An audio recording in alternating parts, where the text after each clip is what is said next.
Today, I scoured Minecraft worlds for the perfect location that contained both an end portal in the overworld and a nether fortress in the nether, so I could survive 100 days in this 100 by 100 block hardcore world. In this world, I am surrounded by a world border that doesn't let me go anywhere except for my tiny 100 by 100 area. This means whatever resources I have, I am stuck with. Any ores I can mine are finite, any trees on the surface are all the types of wood I have access to, and I'm pretty much limited to anything I can find within this border.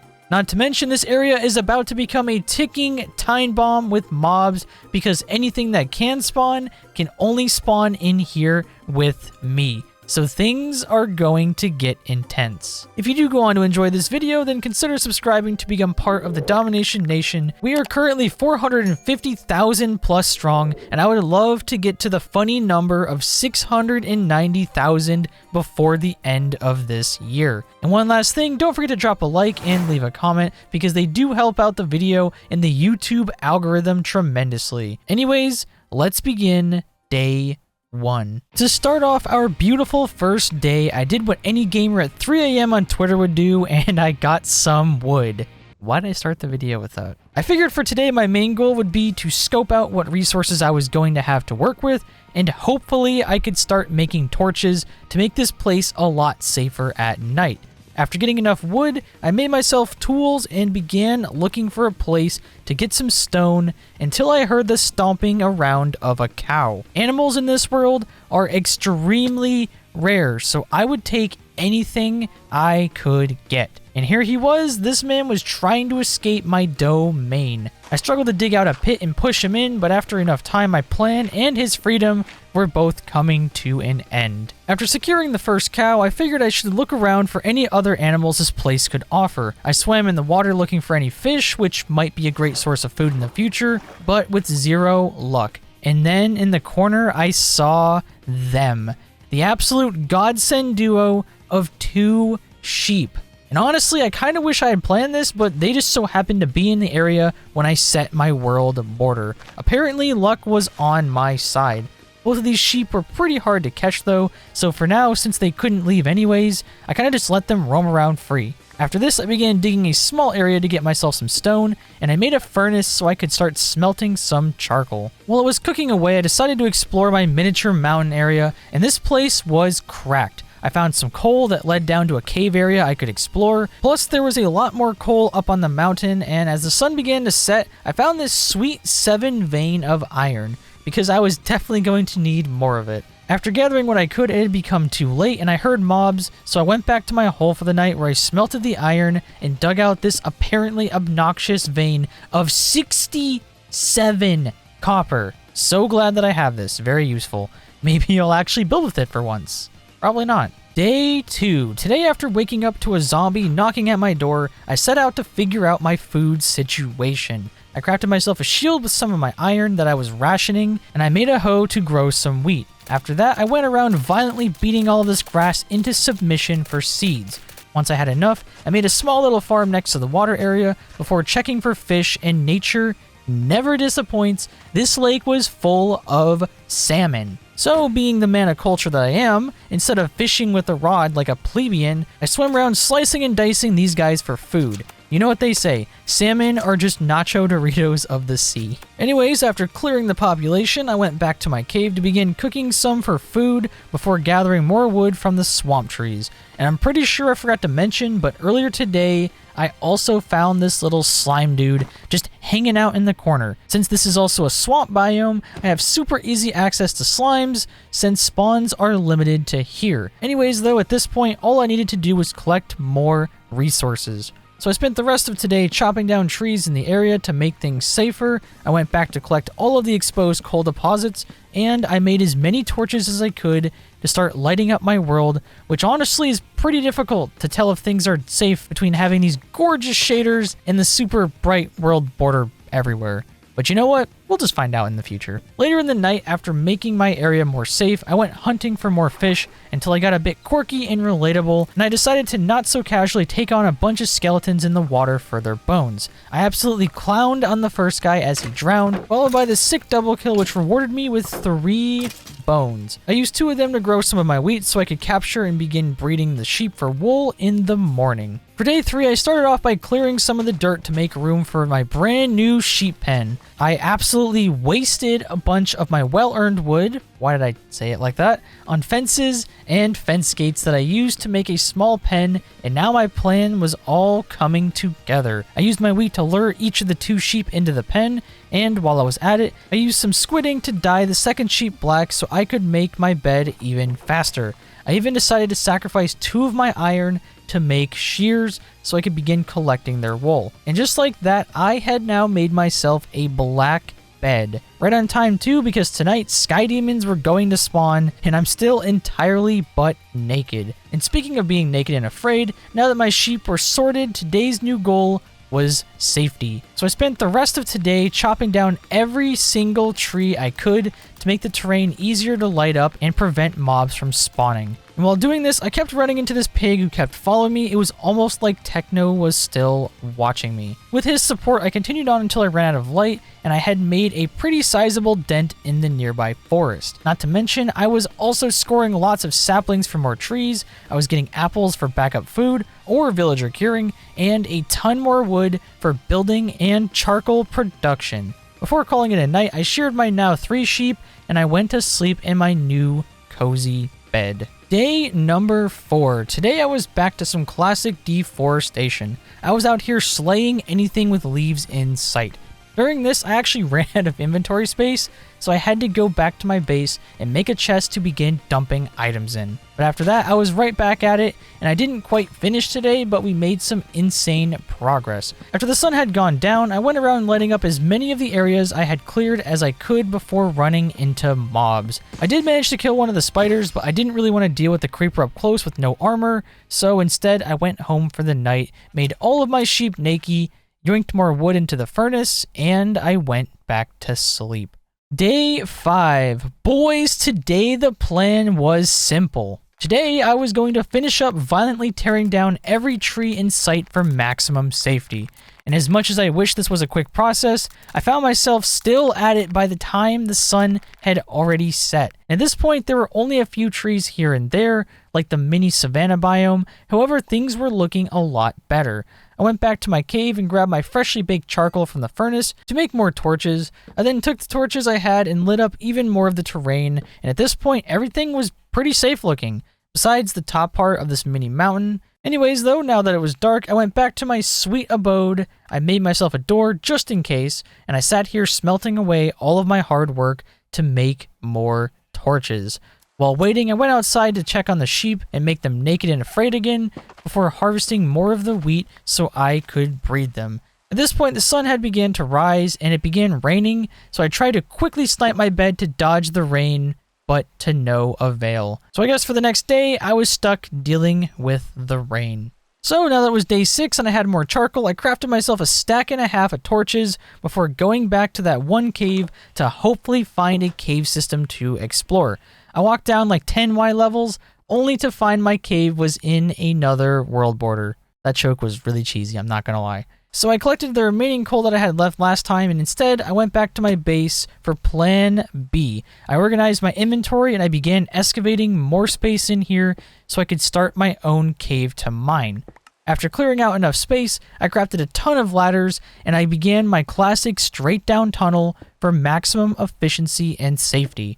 And after only 20 or so blocks, I struck this super vein of coal. This bad boy burned through most of my pickaxe and just kept on going until I ended up with a juicy 49 coal. Plus, apparently, I was now deep enough to find a lapis ore while I was at it. And not gonna lie, it was very tempting to break it with a stone pickaxe just to trigger people in the comments. Anyways, after clearing out this coal, I continued working my way down until I hit another massive vein of coal. So far, this biome has had more veins than an eggplant emoji. This coal just kept multiplying over and over again, and I was loving it. While mining away, I also uncovered some more decadent iron, perfect to give myself some defense in case I hit any caves. Because let me tell you, with the surface fully lit up, these caves were going to become my worst nightmare. And then, just as I mentioned it, it had come true. I was finishing up this last bit of coal, and I heard the sound of running water and bats, which only meant one thing. I dug straight down, and boom, I found myself gazing out into this enormous cave system full of mobs. I began looking around, and in the distance was a zombie villager along with loads of iron all over. I decided to get a bit quirky and relatable, and I removed this water source in the safest way possible, which was sarcasm in case you didn't get that. But I did begin exploring the top area and lighting it up until this creeper came darting at me. So on the spot, I turned this man into the Persian messenger from the movie 300 by Yeetus deleting him off of the edge. At this point, it was now the next day, and this cave turned out to be insane. I found a ton of ores, including iron and coal scattered everywhere, and I unearthed a nearby water cave. However, I ended up losing half of my footage because while recording, my power went out, which is, fantastic. But anyways, at this point, I had lit up the upper portion of the cave, and I was smelting the iron I had gotten from the underwater caves so I could make armor, because there were more mobs down here than the line to use the bathroom at a Chipotle. Anyways, because my power went out, I wasn't exactly sure where the game had last saved, so I made myself a second iron chest piece by accident. I had just wasted 8 of my very limited iron, and I was not having it. So back to the water cave I went, and things really started going my way. I crafted a bunch more doors, and I began scouring all the underwater sources of iron until I began hearing what sounded like an army of zombies. However, I didn't quite know exactly where they were. I found this side area with a pile of them at the bottom, but something didn't quite seem right. So, just like all of my problems in real life, I ignored them and continued wasting my time mining in the block game. And that's when everything became apparent. While mining more iron, I broke through to a cave with a zombie dungeon. Not the best dungeon to find, but this thing was full of zombies. I sat here cleaning them out until I finally made my way in there to find a golden apple and beetroot seeds inside of the chest. And boy was I thrilled to have the most useless seed in the game. I am sorry, beetroot enjoyers. They are useless. But anyways, after lighting up this whole place, I will maybe be back in the future, but honestly, no promises, because I could just make a better mob farm myself up on the surface. So for now, just like Dad, I left. After this, I continued harvesting more iron ore in another nearby miniature cave before going back to the surface to finish off my armor, but not without first dodging pop shots from these newly spawned skeletons. Day 8. Since my inventory was becoming thicker than She-Hulk, I took a quick trip up to the surface to dump off some loot. And right after that, I was back down in the gulag. Once getting back to my furnace, the proper plural for furnaces, I used the iron to finish off making my armor. I also made myself a sword and a pickaxe so I could start mining more of the ores inside of the cave. And now, since the mob spawns were at their lowest, it was time to start lighting up the cave. I first made my way down to the side area to this back corner where I kept finding lots of iron. Honestly, I didn't really expect to get this much iron in this world, so I was feeling pretty good at this point. After mining everything, I bridged over and began taking on a few skeletons and spooters in the area while lighting up everything and loot goblin all of the ores into my inventory. And while here, I got to see exactly what I was missing out on. Just look at this immaculate view.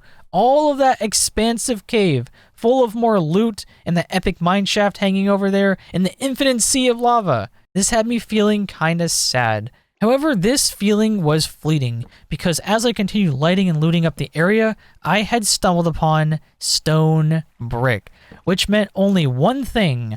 I had found the stronghold. And yes, I technically knew this was down here when looking for the seed, but I didn't know exactly how many caves it was going to take to find it, because I wanted everything to be a surprise.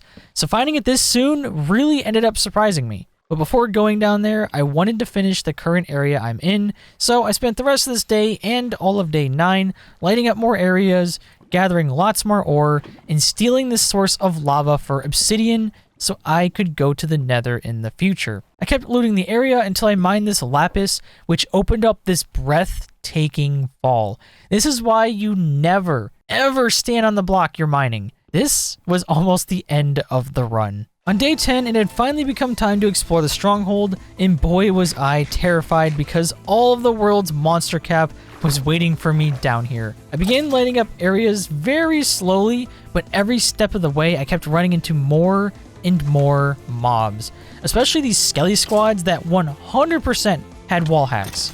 After lighting up a good amount of the stronghold, I once again ran into another massive drop in the cave.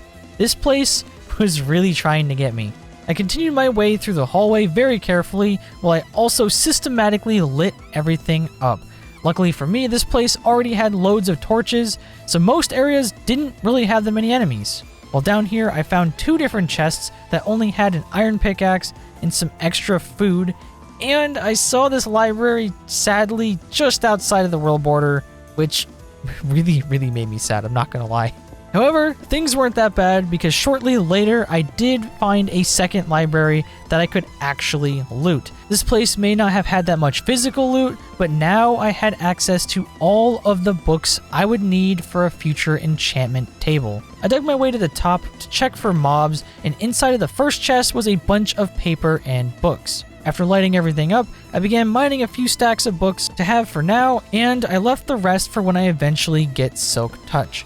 Anyways, it was now day 11, and I had pretty much explored every part of this place except for the portal room. That is, until I heard a bunch of random silverfish through the wall, so I thought, why not dig through?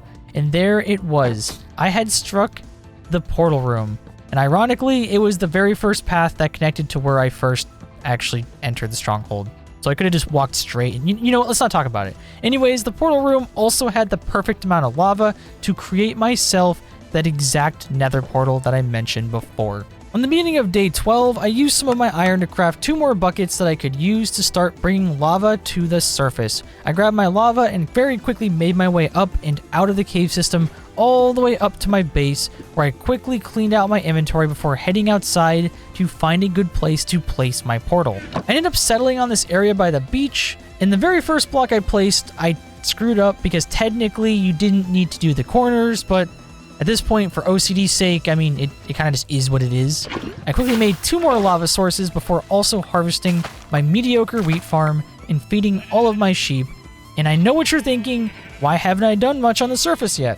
Well, before I start working up here, I really wanted to light up as many of the caves as possible so I could create myself a mob grinder to boost my XP and loot gains. So for the rest of today, I spent my time going back and forth with buckets of lava to slowly build the nether portal. And at this point, I kind of enjoy building it like this because I know somewhere out there, somebody is upset about it, and that fuels me. I'm gonna be honest. But anyways, besides building the portal, I finished torching up the surface of my map in every remaining nook and cranny. And honestly, with this shader, it's kind of hard to tell which blocks have the right light levels, so I kind of went overkill. Later this night, I was on my last trip back with lava when I remembered there was a room above the main hallway that I kept taking to go back and forth. And I was very lucky. Nothing spawned up here and jumped me. There's literally a hole in the middle where any creeper could have just spawned and just gone boop, and I would have been gone. I built up and there was a chest with 7 free iron inside. Today was very daijobu. To finish it off, I placed the final buckets of lava without messing up at all because I definitely never do that. And after cleaning up the totally intentional cobblestone, I used the remaining lava and wood to start the portal the fun way. I could use a flint and steel, but you know what? No. For the next day, day 13, a fire had formed in my portal, so I broke the remaining wood plank inside, and apparently today my portal woke up and decided to become ungovernable. So I said screw it and walked 2 feet away, broke 2 gravel to make a flint and steel, and I lit the portal. Honestly, I guess I was saving 1 iron, but I don't know why I did this. I'm gonna be honest. After this, I picked up the remaining lava just in case I walked in it, and to the nether I went. Upon arriving, I found myself next to this small portion of Nether Fortress, and there didn't seem to be any blaze spawners. So it was looking like I was going to need to farm blaze the hard way. Thank you, zombie pig boys, for taking up all of my spawn cap. Anyways, now that I was here, I chose to leave before dealing with it later when maybe I had looting on a sword and fortune with silk touch for quartz and gold.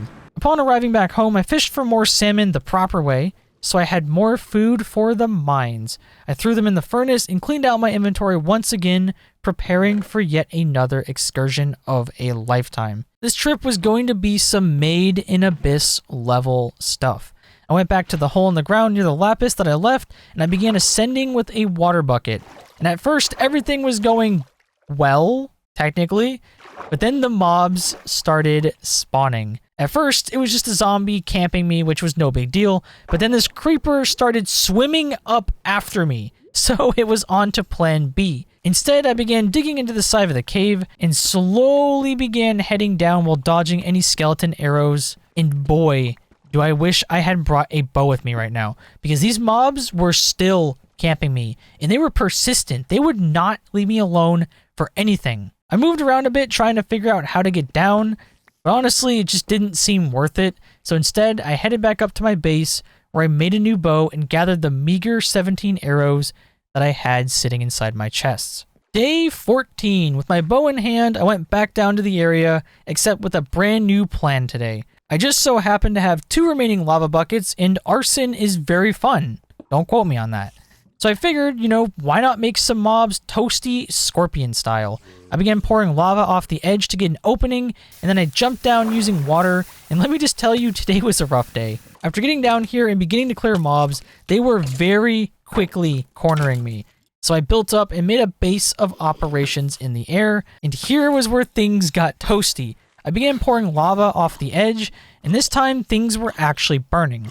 After annihilating enough of the mobs, I was finally able to begin lighting up areas of the cave. And overall, this whole process was a nightmare. The skeletons kept ripping through my iron armor with their arrows, and I was forced to sacrifice my 1 golden apple. I spent a lot more of this day taking back area at a time, Walking Dead style, until pretty much this whole area was clear. At this point, I was making good progress and I was feeling confident until I got a sneak peek of the next area that had even more mobs. This place was more packed than your local GameStop when Kingdom Hearts 3 came out. I spent the remainder of this day double checking around this area and lighting things up. Luckily, the only part of this mineshaft that I actually had access to had a minecart with some useless glowberries inside and some melon seeds. For the next couple of days, I continued to push through the new area, and this was even worse than the one I had already conquered. The mobs were never ending, and I spent these entire 2 days straight struggling to force my way through. In between the witches and the baby zombies, this did not prove to be an easy task. After cleaning enough mobs out, I made a first desperate run through to torch up as much of the area as I could to at least slow down the spawns, but these guys were still as intense as ever. But even with being the case, I still managed to clean out a majority of the area and finally make it safe. I even scored myself a whopping 1 diamond ore for an enchantment table. Plus, I also saw some more down below. However, at this point, I was now out of food, and I figured it would be a great time to go back to the surface to harvest some more fish to supply my rampage. After getting back to the surface, it was raining, and there were no fish to be plucked from their existence, so for now, I just harvested my wheat, fed a bunch of my sheep, and I dumped out my inventory that was super full before going to bed to scare away the sky demons. Day 17. Today, I thought long and hard about my food situation, and I decided it was time to really begin my farming arc, but not before some more deforestation of the sea. All one of the fish that had decided to spawn, thank you, sea. Anyways, with my low quality slow tools, I didn't make much progress that quick, but today still went perfectly. I made a shovel and began digging out parts of the hill near my sheep, and I set up a central point of water for a mini field of wheat. I planted all the seeds that I had, and after running out, I went on a spree of violence against all of the grass here, and for some odd reason, they pretty much dropped 0 seeds. However, that was still okay because throughout the day, my lake began flourishing with large salmon populations. I spent the rest of the day hunting down fish and cooking them as I set up this little double row of melons with fencing on each side so they grow in the middle for some extra easy food whenever I'm not in combat. By the end of today, I had almost 30 salmon, and my food production was now going full swing. So now that my food sources were mostly sorted out, I figured it would be a good time to take a break from caving and finally build myself a home. And I chose this cozy little corner in the savannah. I made myself 2 more shovels, and I quickly leveled out most of the land while also clearing out all the savanna trees.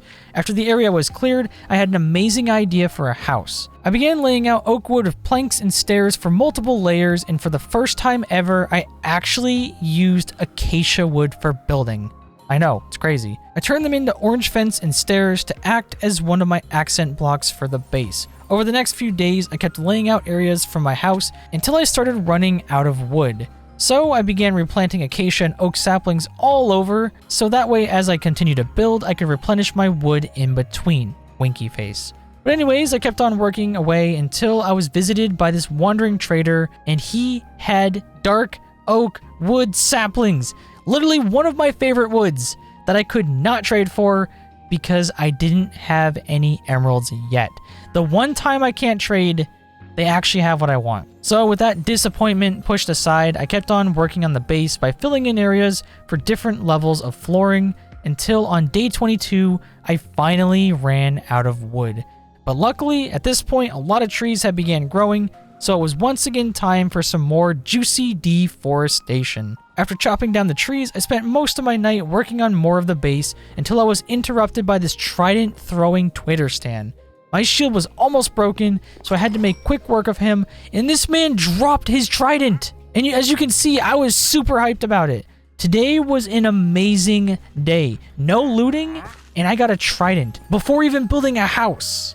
I began day 23 by sadly watching my wandering trader despawn. It's a shame that I couldn't name tag him forever. Anywho though, I was now back to working on my base, and I'm almost ready to build the main walls for the actual house part. Except once again, I was in need of more wood, so it was back to choppy for me. After this, I finished up the template for the walls around the upper part of my house, and I spent all of day 24 adding details around it, including using some of my iron to make gorgeous lanterns, and I added a little chest area for some decent OCD storage. At this point, I was ready to add a roof before continuing the build, but I was now out of cobblestone, so instead of going back to the caves, I instead planned on increasing the size of my mining room that used to be my base. However, first, it was time for the first big harvest of all of the wheat alongside more watermelons. After replanting all of my seed, After replanting all the crops, I spent the rest of my night digging out this room for cobble, and in the process I struck a whole new vein of coal that I saved for Fortune 3. While mining, it started to thunderstorm, so before going to sleep, I looked around hoping for a lightning strike to spawn skeleton horses, but sadly, I had no luck. So it was back to bed I went, and my brand new king-sized mattress. Day 25. Today after waking up, I used my new cobble to create a bunch of furnaces, which I also used to create a smoker for the fish and 2 blast furnaces for all of my ores. For now, this area was pretty basic, but over time I plan to add a lot more to my base. But for now, it was time for the roof. And this time I wanted to try out something different. I started out by making a straight staircase up 5 blocks on each side, which I normally don't do because it can make a roof look too basic. After adding these sides, I topped off the top with blocks and slabs and added a small amount of details to the edges around the bottom, and honestly, I'm not entirely sure how I feel about it. It doesn't look bad, but it feels like it's missing something. I walked around for a bit getting different angles of it until I decided what else it needed. I spent the next 2 days until the end of day 27 adding different aspects to it until things were looking a lot better. I gave the edges some fence underneath, added more depth to the slabs hanging off the sides, and I added this zigzag pattern with the acacia stairs to add a little more variation to the roof, and by the time it was done, it looked way better. I think I was finally happy with this part of my roof. For day 28, since I've been building for a while, and I wanted to get more diamonds for an enchantment table, I figured it was time to go back down to the literal hell inside my mines. So I started out my day with some quality inventory management. I made myself a new shield, grabbed all the necessities, but I was still out of coal. So I guess it was back to wasting more wood inside of the furnaces while cramming myself with watermelon. My face, that is, of course. After crafting some torches, it was back in the mines with my pickaxe, indeed swinging side by side. Why did I say that? Anyways, I made my way back down to the last safe area I had made, where I began harvesting a bunch of the iron before remembering that I should instead wait for Fortune 3. So I was back to slaying and lighting up more areas. For some reason, the remaining nearby areas had 0 mobs, so I quickly took advantage of that before engaging in this apparent 6-man raid team of creepers who were trying to take me down like Crota. Let me know in the comments, by the way, if you know which game that's from. After finishing up the creepers, I looked down to see where all of the mobs were at now, and there were a lot. But I was in it to win it, because down there, in between all of the monsters, were 2 different diamond ores and part of a geode. So I began doing what any sane person would do by dumping lava off the cliff to add some light and to hopefully smelt a few dudes along the way. After placing my lava, I used a bucket of water to try and carefully descend to the safest area, but no. Minecraft had other ideas, because the skeleton jerk launched me out of the water into this horde of zombies. I quickly knocked a few away before blocking a creeper, and things only went downhill from here. I ended up getting cornered where I desperately tried to quick build my way into a corner, but the skeleton would not stop assaulting my face, while the hordes of zombies continued their offense. After enough of this chaos, I finally got to a point where I could just not die and begin cleaning up the mobs one at a time. For now, I was safe. So I began lighting up the areas some more, but at this point I was running out of torches with no more coal in sight. But you know what there actually was in sight? You guessed it, non-stop skeletons. And these guys would not quit. They kept getting me super low in health while tearing apart my shield and armor. Each time I backed off to heal, more of them would spawn. So finally, after enough of this nonsense, and after getting trapped by another Philza zombie, I was starting to think that I maybe should retreat. But not before getting what I came here for. I ran up to mine one of the diamond ores, and while doing this, a zombie villager had spawned. Not sure if it would be useful this far underground, but I figured, why not make a boat just in case before leaving and trapping him. As I climbed my way through the caves, I made a quick stop back in the underwater area for a few veins of coal to restock my inventory, but I didn't want to take too many before getting Fortune 3. So after collecting about 29 coal, it was back to the surface with me. Overall, I was down here until the end of day 30. Day 31, after returning home victorious, kinda like the Nickelodeon show. Not as in successful, but you know what, whatever, I don't know what I'm saying. After getting back home, I started off the day by planting the one single potato I had gotten from the horde of zombies. It isn't the best food, but now I can at least cook them and honor Technoblade in the process. I used the bones from my battle to mass harvest half a stack of potatoes that I planted out alongside the lake edges for now. And after that, it was time to harvest my wheat for a second time. It was safe to say that food was no longer an issue, but you know what was? The enchantment table. Because I only have 3 diamonds, and I've got no way to get obsidian without using them to make a pickaxe. So it does look like I was going back down to the mines. I headed back down, and this time used the much less busy side to head down, and conveniently enough, the game teased me with a good place to get obsidian with my non-existent pickaxe. Anyways, I headed through this area expecting tons more mobs, but for some reason, the place was just empty now. Most likely the mobs started spawning elsewhere, but you know what? I will take what I can get. I lit everything up, checked inside the geode, which really didn't have that much amethyst inside of the barrier, and I took one last exposed diamond ore, which means I was now only 1 diamond short, and seemingly out of places to explore, but that's when I remembered one place left that I had not lit up. I headed up the waterfall and over into the corner where the old mineshaft was, where I found the minecart chest. And upon getting here, I had hit the motherlode of mob arenos. Plus, I had this wonderful moment where one creeper launched a second creeper who almost killed me by destroying my shield. If the first one had broken my shield, I would literally be a smoldering pile of gamer ash right now. So at this point, it was now day 32 and my lighting spree was not yet finished. At this point, it was really starting to seem like this area was the last place to light up because the density in the mobs was absolutely nuts. I began treading very carefully through here as I began really utilizing my buckets of lava to clean up the literal piles of mobs. The things I do for a good mob farm. Pretty much all of today was spent doing exactly this. As I pushed on further, the mobs spawned faster and faster, and they just kept coming. So it was looking like there weren't really that many spots left for them to spawn. I was almost in the end game now. Day 33. I had finally ran out of areas to clear, but I kept hearing what sounded like a ton of drowned. So I was thinking there might be an additional underwater cave somewhere. I began digging straight towards the sound until I saw water particles dripping through the ceiling. I dug up into this small pocket of water, but there were strangely no mobs. That is until I accidentally mined into this massive water cave, and drowned after drowned after drowned kept pouring into my little cave.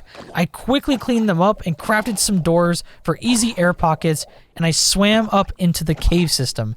I spent a solid 5 minutes or so swimming around, cleaning up drowned, until while trying to get this coal, I stumbled my way back into the stronghold. I didn't quite know where in the stronghold I was, so I swam back into the water, and it turns out this whole cave system actually connects to that mini water cave that I had already explored. So I killed a few more drowned in the zombie before placing out some wood planks as a marker so I could find my way back here in the future. I'm thinking once I get glowstone, I could use it to light up the water so that way no more drown would spawn, but for now, I swam up and out of the cave and made my way to the surface. While up here, I cleaned out my inventory a bit before pausing to think about my next plans. Now that the caves were mostly clear, I could build myself a mob farm, but first I needed one more diamond to get obsidian for my enchantment table. So at that point, I decided to continue my original ladder all the way down so I could begin strip mining for diamonds down below. Along the way, I created a new path to the first central cave area with a door before continuing to dig down. After around 20 more blocks, I had struck the second area I had lit up around the mine shaft. And as I was adding the door and building the walls around it, I spotted one decadent, fresh, and never frozen diamond gleaming on the cave ceiling. My hopes and dreams had come true. After finishing my little tunnel, I built up and collected the fifth and final diamond that I needed to get obsidian.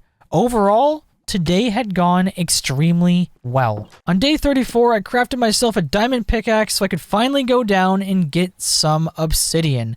I sat here collecting everything that was inside the world border, and I made out with a solid 10. So now it was back to the surface to make an enchantment area, and finally the mob farm. However, after getting to the surface, I heard sounds of another wandering trader, and this guy had so much good stuff. He had mangrove saplings, tropical fish, and sugarcane. And once again, I could not afford a single thing. So instead, I took the next best thing. I took their leads and their leather. Thank you so much for this kind and civil transaction. After borrowing their loot, I noticed my crops were again ready to harvest. I collected all my potatoes, replanted them, harvested all of my wheat and replanted it, and I mass bred the submissive and very breedable sheep. And now with my chores out of the way, it was enchanting time. And I figured I might as well enchant my iron gear because this world seems to have like 0 diamonds. This world was cursed.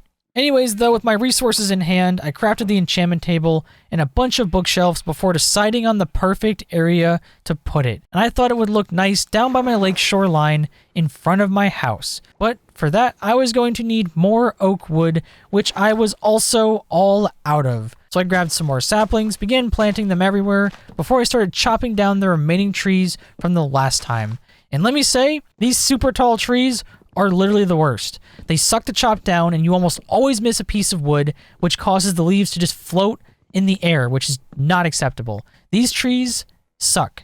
Anyways, rant over. I gathered a bunch of wood before being attacked by this drown with a fishing rod. I smacked him a couple of times before he suddenly died, and it turns out there was a new challenger approaching. With all the caves lit up, my lake now became a spawning ground for more drowned, and this trident guy wanted a piece of my cheeks. I hit him with the old Uno reverse card before being disappointed in the lack of tridents that he dropped. After this, I went to sleep for the night so no more mobs or sky demons would spawn and annoy me. Day 35. Now that I had enough wood, I started out by clearing the dirt in front of the stairs to my house, and I replaced them all with wood planks before choosing the perfect spot to put my enchantment table. After that, I added the bookshelves all around for a level 3 enchantments, and these enchantments were cracked. I first enchanted my diamond pickaxe for a sweet efficiency 4.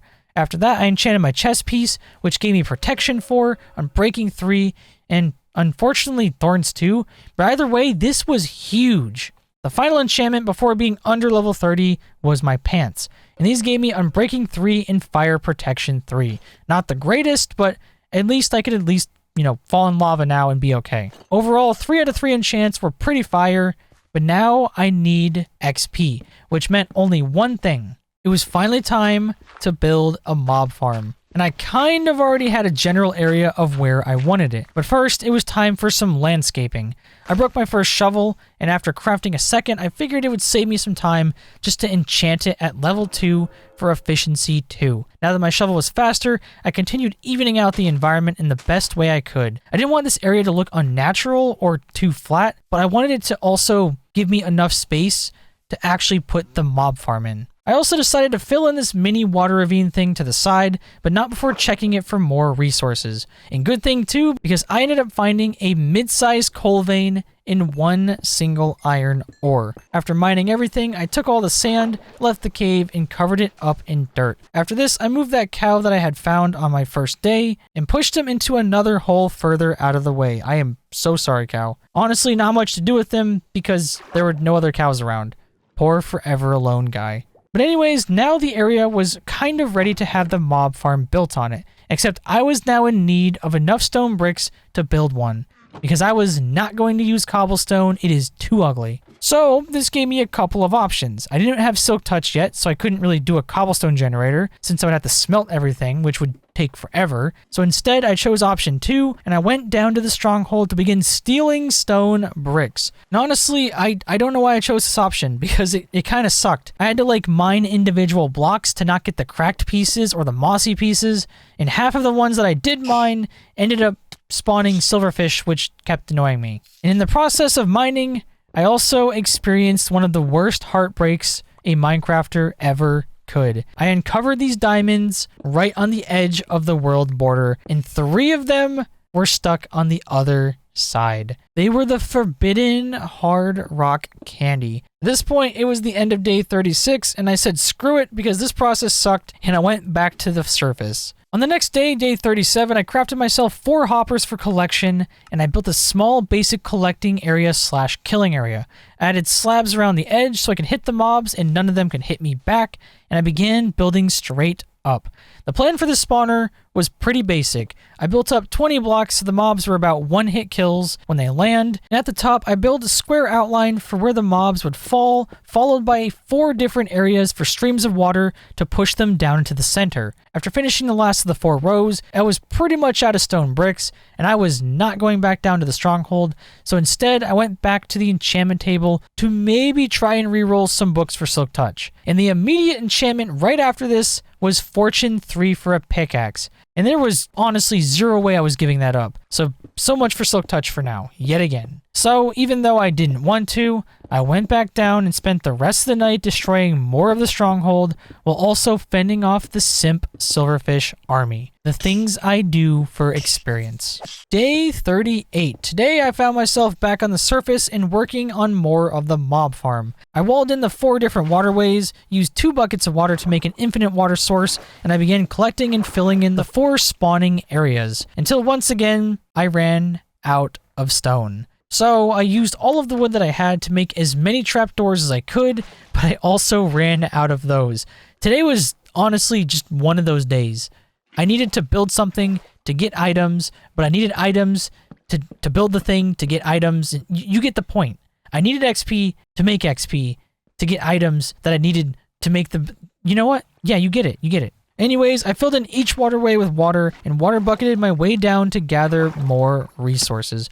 I used a bucket of lava to start smelting a stack of cobblestone because this was getting really old at this point. And while waiting, I went back on yet another deforestation spree. And in the middle of my fight against nature, I was greeted by yet another wandering trader. And again, just like Dad, he disappeared. At least this time, I got free leather and leads. For the next 2 days straight, days 39 through 40, I was pretty much doing the exact same thing, minus the fact that there was a baby zombie chicken rider that had spawned on top of the farm, which means I had access to chickens. So I very quickly built all the way up, but, carefully, in case any creepers were waiting for me, and after getting to the top, I captured him inside of a boat.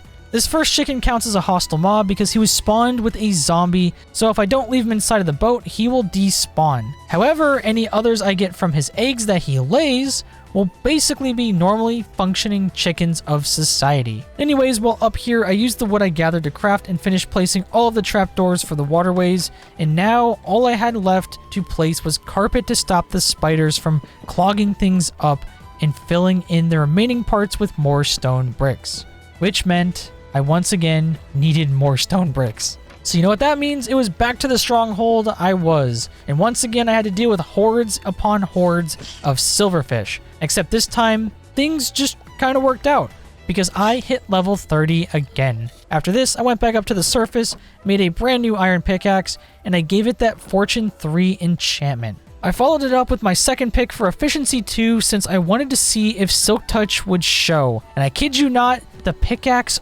also ended up getting Silk Touch.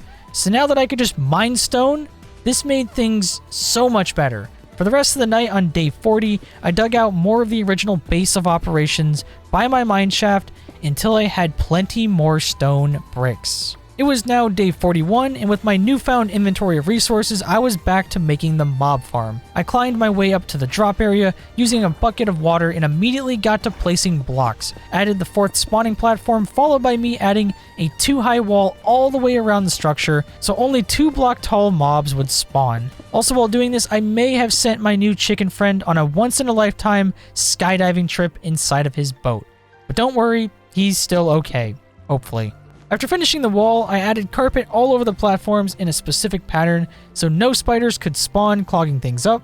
And today, I was going for efficiency and maximum XP spawns. Halfway through placing this carpet, I ended up running out, so after a quick trip to make all of my sheep naked once again, I made the final bits of carpet that I needed and I finished up all of the platforms. At this point, it was now dark and I was finishing up the roof so this thing could begin functioning until once again, I ran out of stone. Honestly, early game building can really suck when getting resources is a super slow process. So I added torches to the top just in case so nothing would spawn, and to the side of the middle portion of the roof so I didn't accidentally cause a mob apocalypse raining down from this thing. And I left for the night to harvest even more stone from the mountain. And not even a stack in, I broke my pickaxe. I wasn't paying attention, and now my Silk Touch pickaxe is once again gone. And this time, I don't think it's coming home with milk, guys. I'm gonna be honest. So it was now the morning of day 42, and I woke up to the sight of a group of mobs camping around the bottom of my spawner. Apparently, while lighting it up, I did not light it up enough. I went over here ready to fight, except I was all out of weapons, which you know what? That doesn't even matter anymore, because after taking the drop, I can now live out my dream of being Saitama from One Punch Man by deleting them all purely with my fists. After picking up all of their loot, I was unfortunately once again forced to go back to my stronghold to steal more bricks, and honestly, this was a pretty low point for me.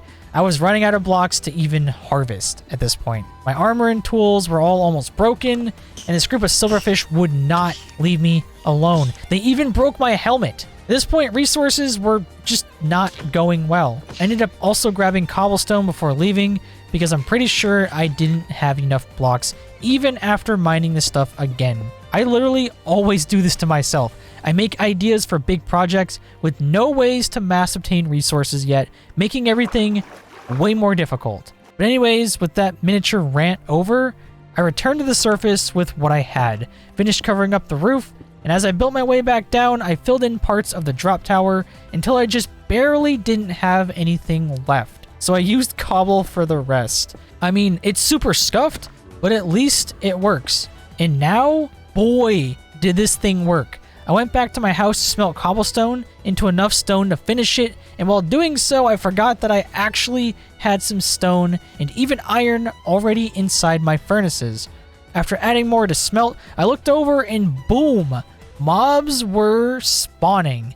I went back to my base to collect the stone and iron, made myself a new sword and axe, and finally, I could farm XP by one-hit KOing as many mobs as would spawn. However, something still felt kind of off. The mobs didn't seem to spawn that fast. So at this point I was thinking maybe I missed some caves down below and more were spawning, or more of the drowned army had spawned in the underwater ones. Either way, I don't care, I'm still counting this as a success. I spent the rest of this day farming mobs for XP and enchanting my iron sword for sharpness 4, fire aspect 2, and knockback 2. After that, my new iron axe for efficiency 4, unbreaking 3. It was time to keep moving up in the world, and speaking of moving up, I have to do exactly that with the killing chamber for the mob farm too, because a good 20% or so of the falling mobs were dying on impact, probably because of the creepers walking off the carpets, and other mobs just jumping before the fall. You know what they say, natural selection. Day 43. Today, now that I had a working XP farm, I thought it would be a good time to use my improved armor to visit the nether for glowstone to light up the water caves so those pesky drown would stop taking up my mob cap. After going through the portal, I outplayed these micro-brained piglins before collecting this entire cluster of glowstone dust, and while I was doing this, the real mobs started spawning. I had my first blaze that I awkwardly had to snipe with my bow, only for his drops, if there were any, to fall into the lava. After that, a couple of wither skeletons had spawned, and upon taking them to dinner, none of them had given me any— You know, actually, I'm not going to continue that joke. Anyways, now that I was here, I figured I should explore more of the nether fortress to look for more blazes. I stared at these endermen so they would run up on me, and I stole one singular ender pearl. Without a zombie villager, getting pearls was not going to be easy, obviously. And speaking of easy, this entire nether area was definitely not that. I saw this area behind my nether portal, so I dug up the wall, and big surprise, there was still no blaze spawner, or even blaze. Zombie piglins were taking up all of my spawns, and out of the rest of the hallways I explored, all I could find was one singular chest on the other side of the world border. It honestly hurts my soul so much that I can't steal all the contents of that chest. I love loot. I have a problem. But even though I couldn't take the contents of that other chest, I did still have this one, which had a couple of free iron and a saddle inside.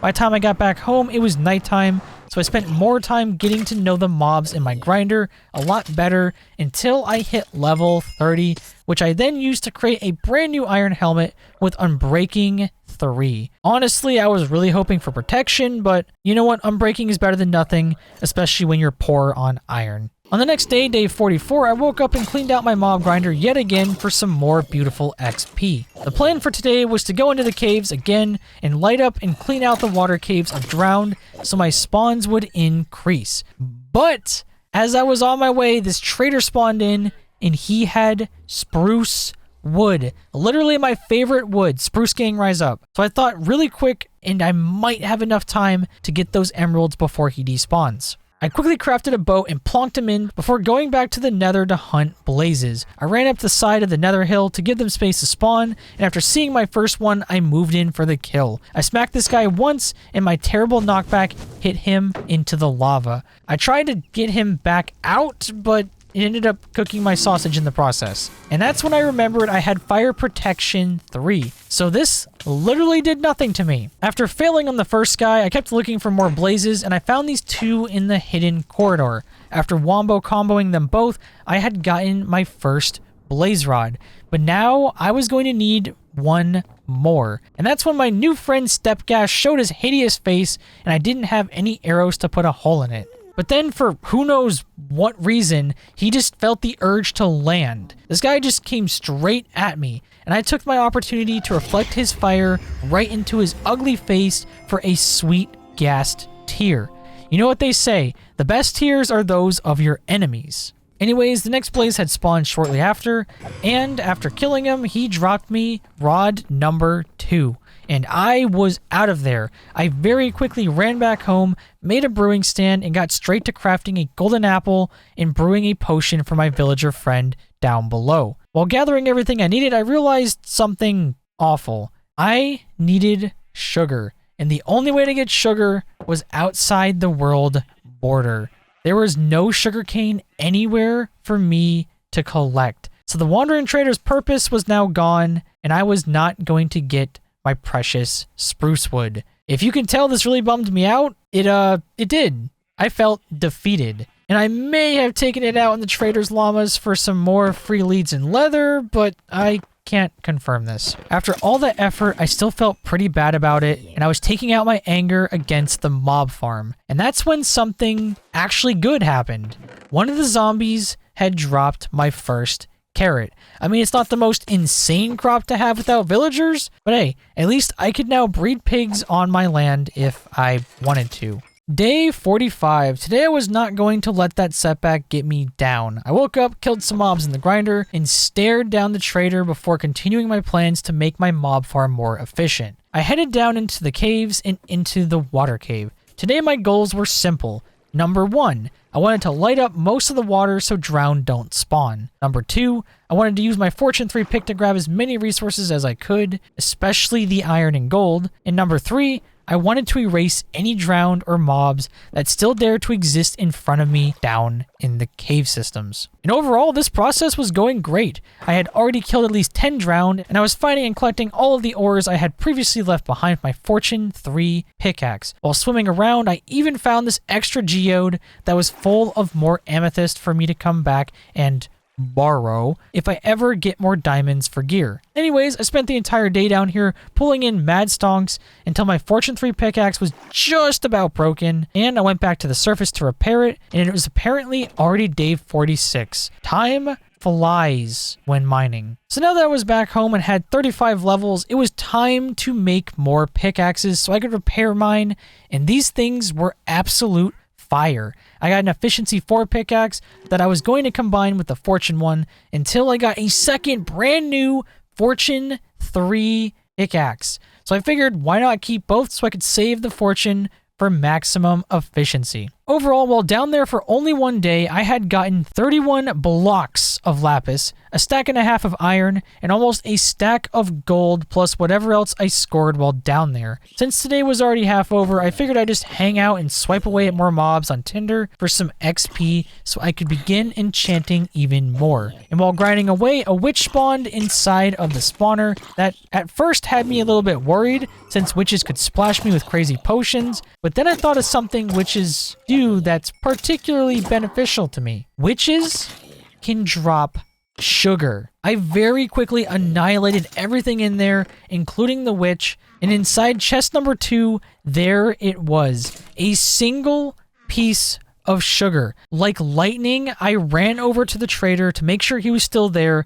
and miraculously he was. So at the speed of light, I desperately searched for my spider eyes, crafted the fermented eye, smelted some of my sand for glass bottles, smelted the potions, and crafted myself 1 golden apple using my newly obtained gold. And I was now ready to cure a villager. So before running all the way down into the mines, I decided to check up on the trader once again to see if he was still there, and he was gone. If I had gotten these potions ready when I first captured him, I would have been all set and ready to go. But nope, this instead was my fate. At least I had enough potions to get that guy down there cured for trades, and then if I could find 2 more guys up here in some kind of dark room, I can also cure them and start my own village. But honestly, I wanted the spruce wood, man. This world really wants to torture me. On day 47, I decided to focus some more effort into grinding the mob farm. Something didn't seem right, so I checked up top to see if the carpets were affecting spawns, and it definitely seemed that way. So I cleared off half of them, and my spawns were immediately better, and more importantly, a zombie villager had spawned. I was literally just talking about this, and now it happened. I sat here punching mobs very carefully, meticulously even, while waiting for an opportunity to get my guy free. And when it came, I broke a hopper and he couldn't fit through. And not only that, he stole the hopper, so I was forced to craft myself another one. I very quickly made myself a boat that I used to get him out of there in this super cheesy way, and I placed down the new hopper that I made, and literal seconds later, I'm pretty sure a second villager had spawned. Only problem now was getting the first guy out of the way, because with only iron armor, he would do tons of damage to me while I try to move him in the boat. Assuming, that is, a creeper doesn't, get him first. I placed another block and boat nearby, and apparently this was way easier done than said, because just like that, he was just now in the boat. Also, the mob farm was way more efficient with only half of the carpet removed, because now this thing was moving unbelievably fast.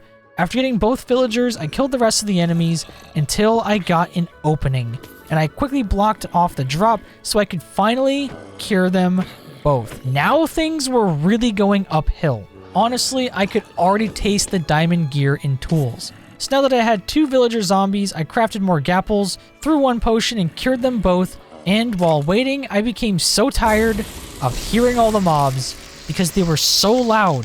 So for the time being, I made a makeshift area to kill them, and I sat here fisting them all until one by one, my 2 zombie friends had become villagers. I moved both of their boats out of the way, and I cleared out the blockage inside of the mob farm, and this thing was now absurd. Like, just look at how fast these mobs are raining down.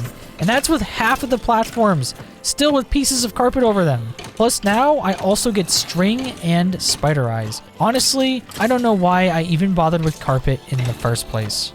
So now that I had the villagers, I needed a nice place to give them a home, and I had the perfect idea. So for the first thing I did on day 48 was craft several more shovels to enchant using my huge pile of levels, including a new pickaxe. The first shovel had Silk Touch and Efficiency 4, which is amazing. The second had Efficiency 4 as well, and the pickaxe was cracked with Fortune 3, Efficiency 4, and Unbreaking 3. With my new tools, I was prepared to begin clearing the area that I wanted these guys to live in. And I am so glad that I have real tools with good enchantments this time, because even with Efficiency 4 on everything, this still took all the way until day 52. And during this, I burned through so many tools that I said screw it and wasted 1 diamond on a shovel with Efficiency 4 and Unbreaking 3, and I crafted an anvil to fix my really good pickaxe, which also kind of sucks because I'm going to need as much iron as I can to trade with an armorer for that full diamond gear. But you know what? All was good because this entire area was very quickly cleared and was ready to become this cozy little mini village tucked away in the mountain. Once I had the area fully leveled, I cleared out 1 more layer of stone and I replaced it with more dirt so the area would become a grassy field. After that, I crafted oak fence and gates, and I fully fenced the area off with 2 wide gate entrances with the beginning of paths in front of them. At this point, I was ready to start building the villagers area, but since the sun was going down, I thought why not spend my night hanging out at the mob grinder once again to recoup all of the XP that I spent while clearing out the mountain. Day 53. Today was going to be a big day. I started off by mass planting oak trees everywhere for lots of wood to begin building the house inside of my new villager habit. And after planting them, I decided to swing away at some more mobs because honestly, it was a great way to procrastinate. But then I saw him. There was another baby zombie chicken rider. The second chicken I needed to start breeding them. So I placed a boat again and broke 1 of the hoppers to capture him. At first, everything was going according to plan. That is, until I could not replace the missing hopper. Creepers kept threatening to blow me up until a skeleton shot 1 in the back and boom!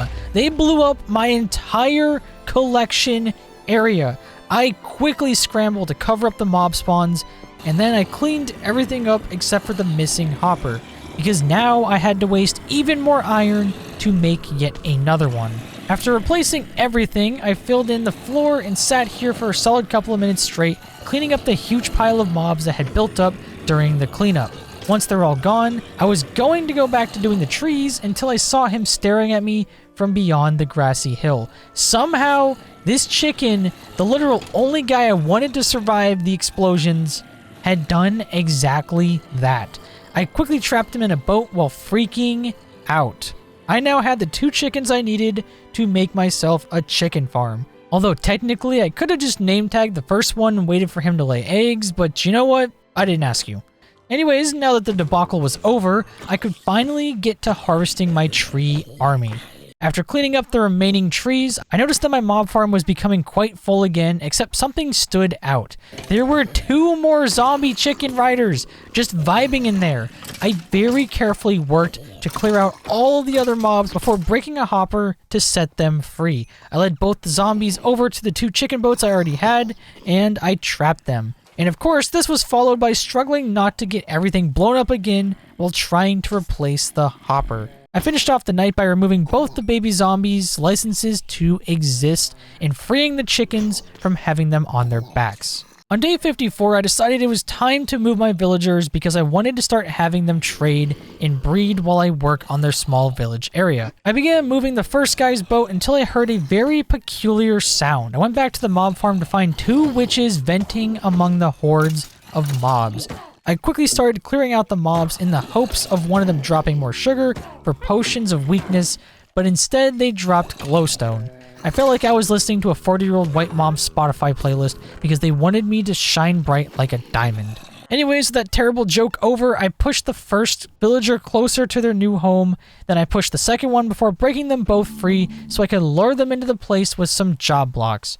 Now that I had these guys in place, and with their somewhat decent discounts, I grabbed some wheat to begin trading with my farmer to lock his perfect wheat and carrot trades in. I traded just enough to level him up and get the 5 emeralds that could have gotten me spruce wood from before. Now that my farmer was ready to work, I collected my 2 carrots from the mob farm chest, made myself I made a hoe, and I created this small little farm area in the center, back of the new village area, with some water and lighting in the middle. I planted the 2 carrots and began using bone meal from all of those skeletons to mass harvest the carrots for the perfect jumpstart to the farm. I didn't quite have enough though, so I went back to the mob chests, and it was safe to say I probably had enough bone meal for pretty much forever. I made 2 stacks and went back to fully fill in the farm with carrots and make it rain on those nerds. To finish off the night, I was back at my house ready to enchant some swords to try and get looting 3 for witches for more sugar. I enchanted the first sword and boy,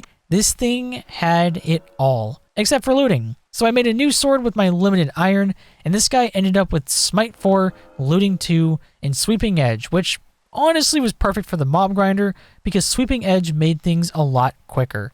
Day 55. Today was time to start working on the villagers' places to work and live, which I normally don't really do, so honestly, you could call these dudes very lucky. I began by crafting some barrels to place out as the base to each pillar, and I started the first building by adding these kind of interesting archways that honestly made this place more of an animal stable than a house, but you know what? They take what they can get. I continued working on the building throughout the day, and honestly, I was struggling with inspiration for it. I added some basic walls on each of the sides with differing blocks. I dug into the side of the mountain some to make it a larger space for me to work with, and I started experimenting with the roof that I was making out of my limited stone bricks. By the time this place was even partially done, it was already nighttime.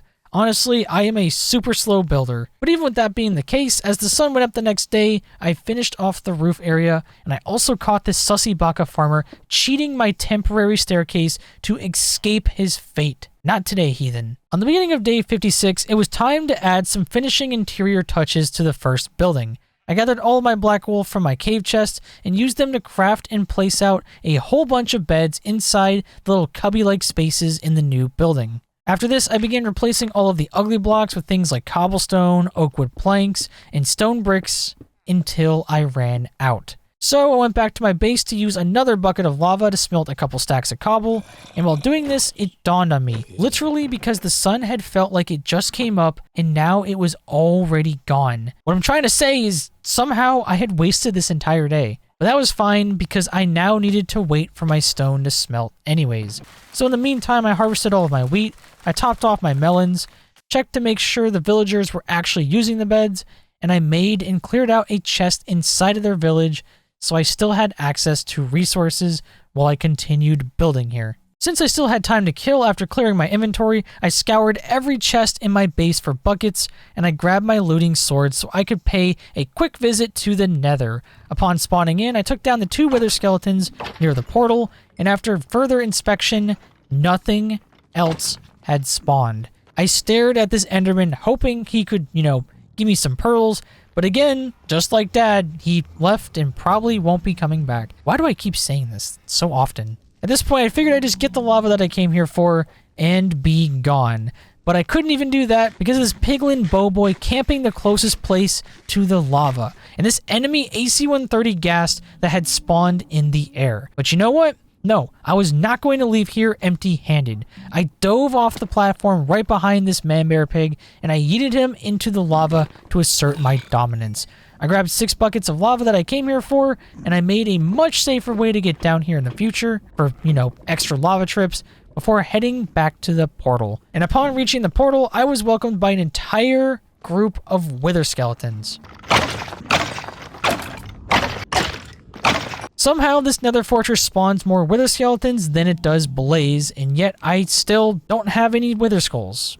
Go figure. Day 57. After getting home from the nether, I checked on my furnace and refilled it with more cobble to smelt before crafting the stone I had gotten into just enough for what I needed. I went back to the village, filled in the wall, dug out all of their floor, and added this nice mix of stone bricks and cobble to make it a bit more homey feeling. Now that the first building was finished, it was time to make an area for their workstations. And while I sat here thinking about ideas, some hearts popped up around the villagers, and boom, they had their first child, and I shall name him Little Jimmy, and then never remember which one's which and forget about this name in the future. Let's be honest. Anyways, boy did little Jimmy start existing just in time too, because I ended up sticking around here working on different parts of the workstation area for the next 2 days straight. By the time I was mostly finished with the mini trade cubbies and the roof for the building, this dude had already grown up and apparently become a fisherman, because even though I love the look of fish barrels, I forgot that you can't really use them in villager builds because they take the trades. Anyways, at this point the sun was once again setting, but I wasn't finished yet, so I spent the rest of day 59 adding finishing touches to the build.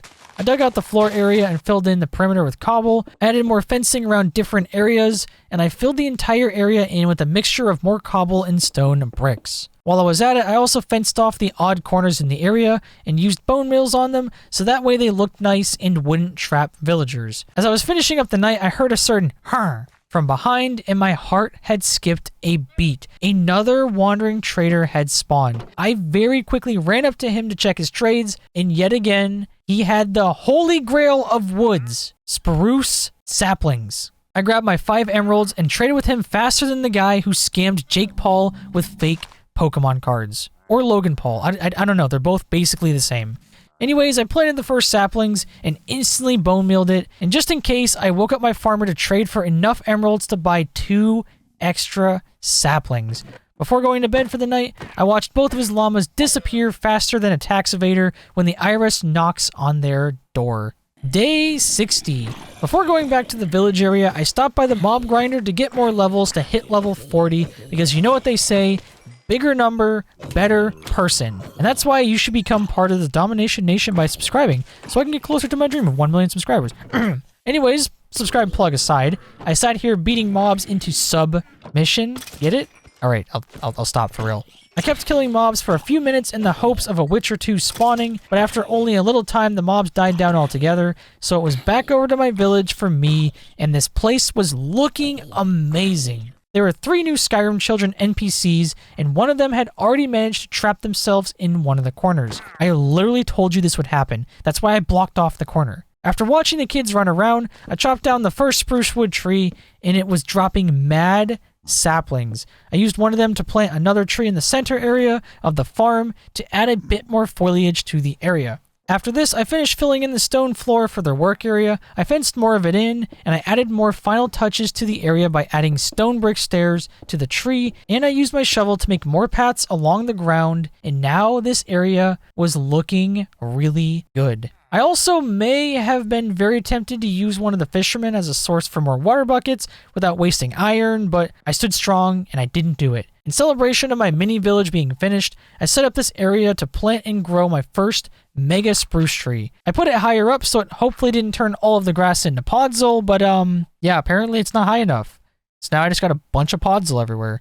Anyways though, now that I have access to spruce, it was going to be so much easier to mass gather wood because I would no longer have to worry about all of the tiny oak trees and their irritating logs hidden inside the leaves. I spent the rest of this night planting and harvesting more wood while also farming the mob grinder in the hopes of getting more witches. For day 61, I was finally ready to begin working with my villagers, but first I unfortunately had to replace all of the barrels with oak wood logs because all of my villagers were now fishers. After cleaning those up, I began placing and breaking a lectern to roll a librarian who hopefully would have mending, and this process was not easy. 3 of the villagers kept fighting over who got the lectern, but none of them would hurry up and just take the job. So I had to big brain game it. I crafted 2 more lecterns and began triple rolling all 3 of them. That is until this random party erupted. An iron golem spawned in the corner, and the farmer began chucking carrots around like it was one of those ring toss games at your local carnival,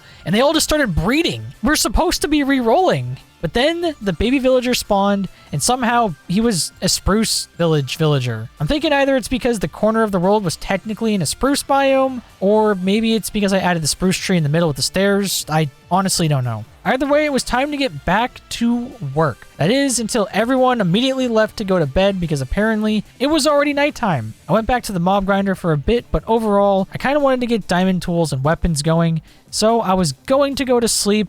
And I kid you not, the literal second I turned to start walking away, a witch spawned inside of the grinder. I double checked that my looting sword was equipped, and I Control-Alt deleted her from existence, and she dropped me 2 sugar, which was enough for 6 more potions of weakness. The plan was coming together. Day 62. Today was again all about trades. I kept re-rolling 3 villagers non-stop until one of them gave me a trade I desperately needed. Silk Touch, and for the exact amount of emeralds that I had too. After this, I kept re-rolling with some really tempting trades like looting and Fortune 3, but because I was still broke emerald-wise, I instead decided to pivot and make a safe area for zombies to infect villagers without the gaze of the Iron Golem overlords. After making the area, I crafted a boat to capture the farmer with, but I didn't really think things through all too well. All of the path blocks that I set down are going to make capturing villagers with boats a living nightmare. Not to mention, I couldn't even get the farmer to leave his field. However, this was not going to stop me. I struggled like 5 minutes straight after getting him into the boat to get him out of there. Once everyone went to sleep, it was now my time to strike. However, he was still stuck in the path block until I had this genius idea to just continue the pathing all the way to the infection zone. Also, side note, apparently you can have pathing go underneath fence gates, which is really useful to know because I never tried that before. After getting the farmer where I needed him, I flawlessly yoinked the singular zombie without blowing up my mob farm, and I led him all the way over so he could begin infecting the guy. But not before I level him up at least one more time because technically I should already have maxed his trades. So that is exactly what I did. I very quickly harvested the carrots and melons that I needed to trade with him before he was infected, and apparently melon gives insane trade XP. Honestly, I never knew this because I normally don't really use melons for trading. Anyways though, I maxed him out and got myself 30 golden carrots in the process. On the next day, day 63, I apparently can't leave my house in peace because I was immediately ambushed by the hash-slinging slasher. I wombo comboed him, and even with looting 2, there was no trident to be seen. After that ordeal, I went back to my now zombified farmer, splashed him with a potion of Gamer Girl bathwater, and fed him a golden apple. While waiting for his technically second cure, it was time to start getting more villager jobs. I placed down a smithing table and a grinder, and I went back to my base for the unnecessarily tedious process that is making a blast furnace. After making the furnace, I headed back to begin an armorer, and my farmer had already cured, and he was down to 7 wheat trades already. I placed down the furnace and went back to my mob grinder while waiting for the zombie to re-clap his cheeks. However, that time never came because no matter how far away I went, he had zero interest in attacking the villager. I spent the rest of this day just walking around waiting for him to do something. I punched some more mobs in the grinder because of how fun, easy, and profitable it was. Wow, I bet that all sounded pretty awful out of context. And I also tested out this idea I had to see if chickens could breed inside of boats. And apparently they can, which makes name tags completely unnecessary. Day 64. After waking up, the zombie still didn't want to do the thing, so I spent more time asserting my dominance over mobs. Trust me, I deserve this after how rough that caving was. After beating the mobs into submission, I looked over to check on the villager, and I noticed the other golem looking at the wall in a kind of weird way. I checked my mine room nearby, and there ended up being a second golem. I got some lava and gave him a nice hot tub soak before borrowing some of his iron. What a nice guy. After borrowing all of his iron, I went back to check, and apparently that was the issue. So here goes cure number 3, I guess, because everything I have to do is waiting on this one guy. Also, while waiting for him to cure, it was back to the XP farm since I was not really doing anything else and I needed mad stonks for the future. And while here, since the chests were starting to get full, I added another area for an extra chest underneath that I began painstakingly organizing the gunpowder into one stack at a time with my full inventory. While doing this, I kept checking on the villager and boom, he had cured super fast, and his trades were now almost perfect, but his carrots were not. I sat here debating it for a good minute, but I think in the end, having that extra 2 carrots gone per trade would be worth it.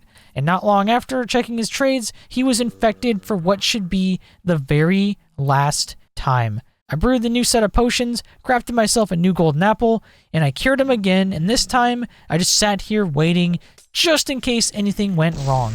And apparently I was joined in by a third zombie pigman that was in town just in time for this show. And in no time, this guy was cured and his trades were now finally perfect. In celebration, I harvested my wheat, harvested my melon, harvested all of the carrots, and I mass traded with him for the first time before moving his boat inside and freeing him right in time before everyone woke up and made my life considerably harder.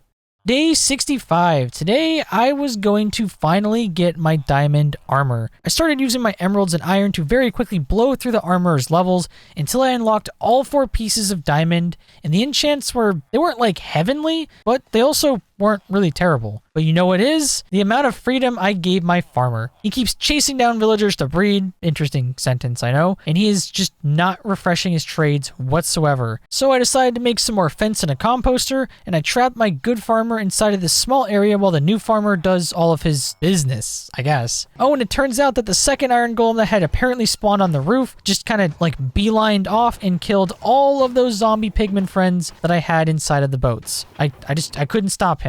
But you know what? I did smelt him afterwards. Ooh. Anyways, since my farmer still refuses to work, I spent the rest of the night grinding more mobs as I continued to clean out and organize the drop chests that were quickly becoming thick AF. For day 66, I went back to the village in the hopes that this guy would finally be ready so I could get my good armor and tools and begin my next set of projects, but instead, nope. He had zero interest in being useful whatsoever. I feel like lately I just cannot win with villagers, I swear. I kept loafing around like a slacking, waiting for him to do something, with still no luck, so I figured maybe going to the nether would fix it. I looked around the fortress for a bit with no luck until I found the singular blaze that had spawned, and I had to get behind him to hit him back away from the edge, and during this process, he did half of my health. I swiped him 2 times, and finally, I had gotten more blaze rods. 2 to be exact. I went back to the portal, cleaned out this metric ton of mobs in the grinder, and I went back to check on my villager again, and still nothing. On top of that, he also had the nerve to go to sleep instead.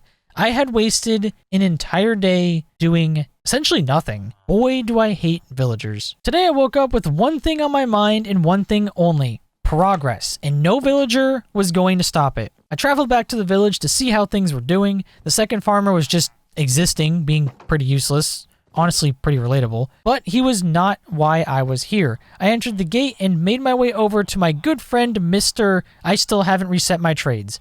And this man was going to be the death of me. Hypothetically, of course, because I never die in Minecraft. With him still not wanting to update his trades, I figured I would at least spend my time wisely by creating another brewing stand with the blaze rods that I had gotten from my recent nether excursion. So this way I could begin trading with an alchemist to get some ender pearls and to get some glowstone. After this new gentleman took his job, I realized I still needed emeralds for even this, so just in case my last villager wanted to suddenly get a change of heart, or maybe having this guy get a job change somehow changed something, I went back to the farmer and finally, RNGesus hath provided. This man finally refreshed his trades after, what, 2-3 days? So faster than the speed of light, I dumped my crops into his inventory and he was on a roll because he instantly refreshed his trades for a second time. So now that I had newfound riches, I went back to the armorer to get some diamondes finally, and for some odd reason, his trades were now almost free, as if I had cured a second villager. I quickly bought one of each before starting to level up the alchemist. I upgraded him all the way to his second to last trade, and he did not have ender pearls. So it was looking like I was going to need a second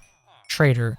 But you know what? I definitely couldn't complain at this point. So now with my base armor obtained, it was back to harassing that poor farmer, except this time his trades didn't refresh. So to kill some time, I harvested all of the watermelons with my bare hands because I was way too lazy to craft another axe. And after crafting them into more melons, I was back to the farmer where he yet again gave me some mad stonks. And now it was time to start getting more tools so I could really begin working around my base and making this place look gorgeous. I very quickly started leveling up my first toolsmith, where he had some pretty decent iron axes and pickaxes, and he had these efficiency 2, unbreaking 2, fortune 1 shovels that were honestly pretty dope. At this point, I couldn't trade with him anymore to get to his pickaxe trades, so I decided to take a break for now, make a new dump chest, and start sorting out my overfilled inventory, and just look at all the treasure that I had gotten from today. And people wonder why I always trade with villagers. The next day, day 68, was an amazing day. I started off by wasting my current blaze rod on making another brewing stand, and I maxed out his second alchemist for his decadent trade of pearls. Upon getting them, I bought all 12 before going back to my farmer for even more glorious capitalism that I then used to, you probably guessed it, get even more ender pearls. Honestly, once I have an auto pumpkin and melon farm, I could even produce, a ton more produce. Get it? But for now, it was time to get back to working on my armor by re-rolling a new librarian to get mending or protection 4. And during this process, I had so many takers that were just fighting over the job. Also, for some weird reason, they were offering me crazy discounts as well that I will definitely not be complaining about, even though they kept giving me channeling. I kept re-rolling these villagers as they continued to play musical chairs with the job until finally I had gotten mending. For a pretty terrible price too, but honestly, I'm paying for the RNG with how much time it would have taken to otherwise get it again for a better price. So still kinda can't complain.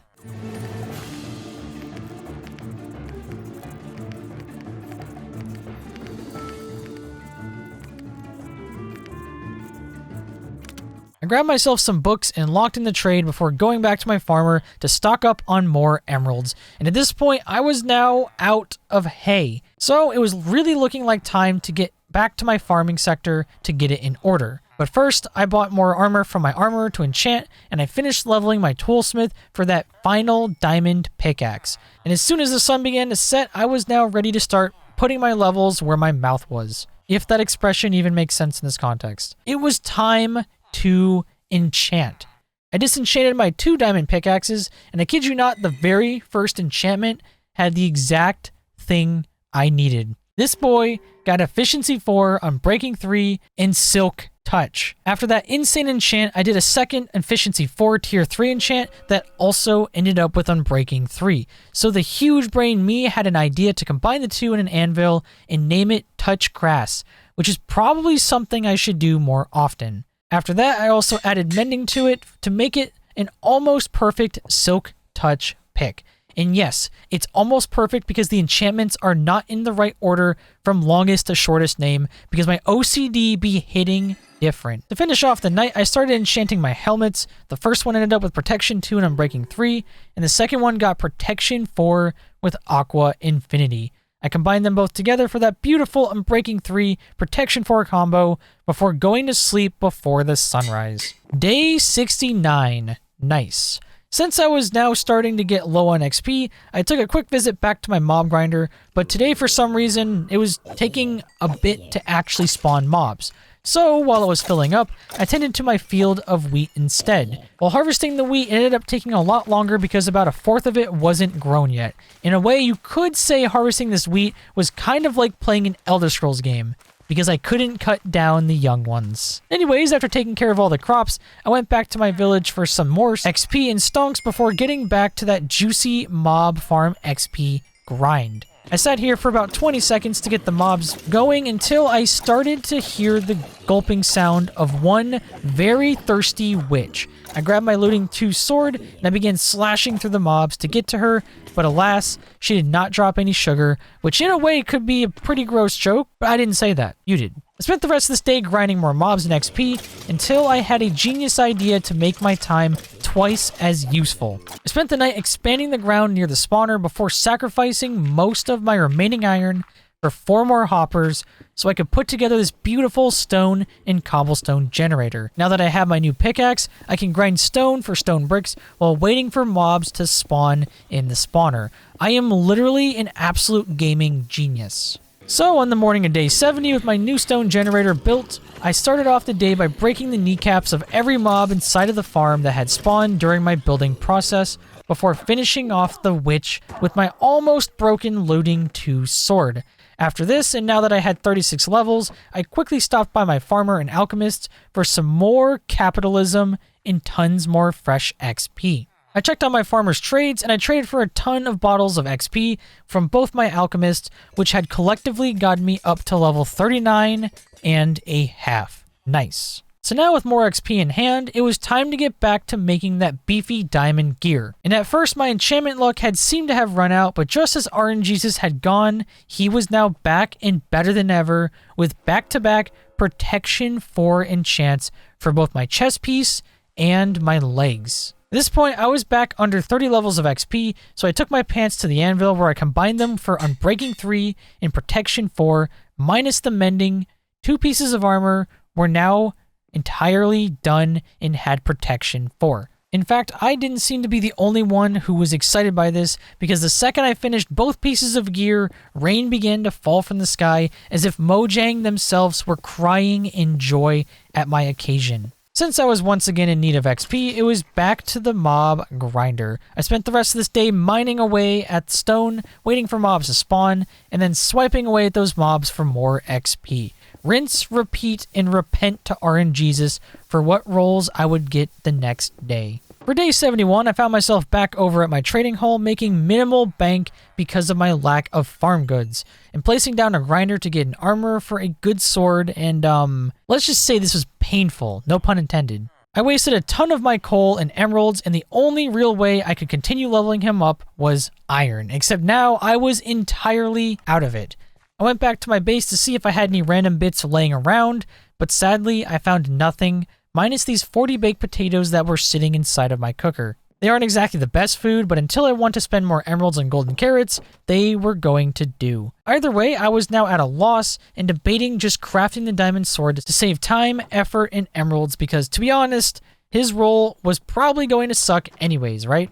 No copium here. So my new game plan was to get those diamonds and make a new sword, right? Oh, that plan went nowhere instantly because after checking all of my chests, I still only had 1 diamond to my name. So my options were once again very slim. So I did what any good gamer would do, and I turned to violence because after all, violence is the question and yes is the answer. I grabbed my lava bucket and I very not so casually began smelting down one of my iron golems in front of all the villagers to see. In fact, these guys over here were trying to make babies while their friend burned to death. Weird world out there, people. After finally burning him to the ground and stealing his 4 iron, they were exactly enough to level up my weaponsmith. And guess what? I was now going to need even more iron, so things were not looking so good for their friend here. Who needs an iron farm when you have a trading hall, right? So with everyone still around, I began a witch hunt that even Salem would be envious of. And while this man burned all of his so-called friends, went to sleep for the night.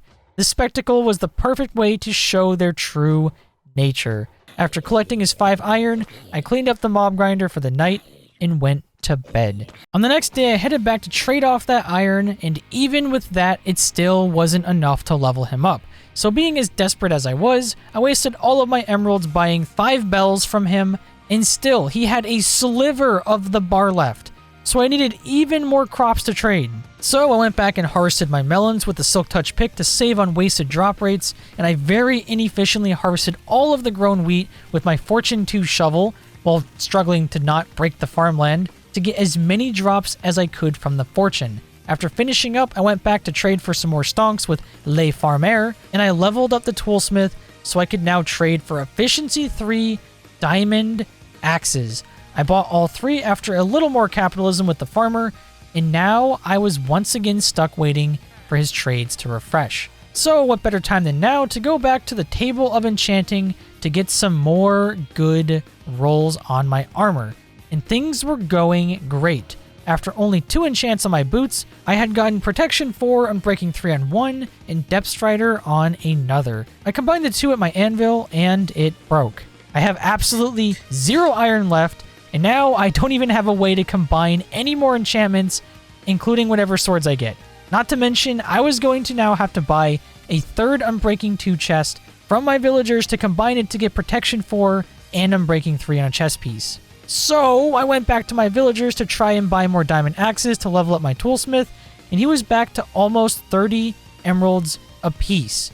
So technically today went well, but without that anvil, things were going to get rough real fast. So to finish off today, I put on my full set of armor, and I may have also smelted another iron golem for some more iron. I know, I'm very quirky and relatable. Day 73. Today I had the genius idea to start using tons more of the massive surplus of bones I had from my mob grinder. I sat here mass growing and breaking lots of wheat and carrots to restock for more capitalistic trades, and after increasing my emerald gains, I finally could level up the weaponsmith and the sword head sweeping edge 1. I literally told you it was going to be dog water, but being as a diamond poor as I was, beggars cannot be choosers. So I bought all 3 of the swords, and now I just needed more XP to make myself a brand new sword and more iron to make another anvil. So I sat around for a bit doing some more trades and clearing more mobs from the grinder until I made the decision to start iron hunting. Another iron golem had spawned in the villager area, so I quickly turned him into a measly 3 iron. After that, while I was on my way down to the mines to get more fortuned iron, I saw this gentleman just hanging out who also wanted to become more iron. I smelted this poor dude down, and he dropped me 5. So just like that, I was almost a third of the way to getting my new anvil, and I was now on my way to go mining. Upon getting down to the mines, surprisingly, this process ended up being super quick and easy. All of the caves were still lit up already, obviously, and I guess I apparently left more iron laying around than I had thought. I spent most of days 74 and 75 skulking my way in the mines, and overall, I made out like a freaking king. While down here, I mined all of the iron, the gold, lapis and redstone, and anything else I could find. And while mining this one vein of iron ore, I kid you not, beneath it was 8 diamonds. There was an 8 vein of diamonds hiding above it. And not only was it an 8 vein, but every single diamond dropped double with Fortune 3, giving me a total of 19 diamonds. I went from having 1 to literally 20 with a single vein. I was stoked, and today was an amazing day. By the time I got back to the surface, I had gotten almost 2 stacks of iron and almost a stack of gold. Not to mention another free delivery of iron that I borrowed from this golem that had respawned inside of my mining area. Day 76. After arriving home, I began mass smelting my iron and gold, and I crafted myself a brand new anvil. After that, I went back up for some more beautiful capitalism, and I used the profit to buy myself about 6 mending books for my armor and for all of my tools. After that, I also bought another chest piece with Unbreaking 2, and one by one, I combined everything together until my Protection 4, Unbreaking 3, and Mending's full set of diamond armor was now complete. Now, all I needed was a brand new sword, a new bow, and more blaze rods, and I could take on the Ender Dragosi while being completely overpowered.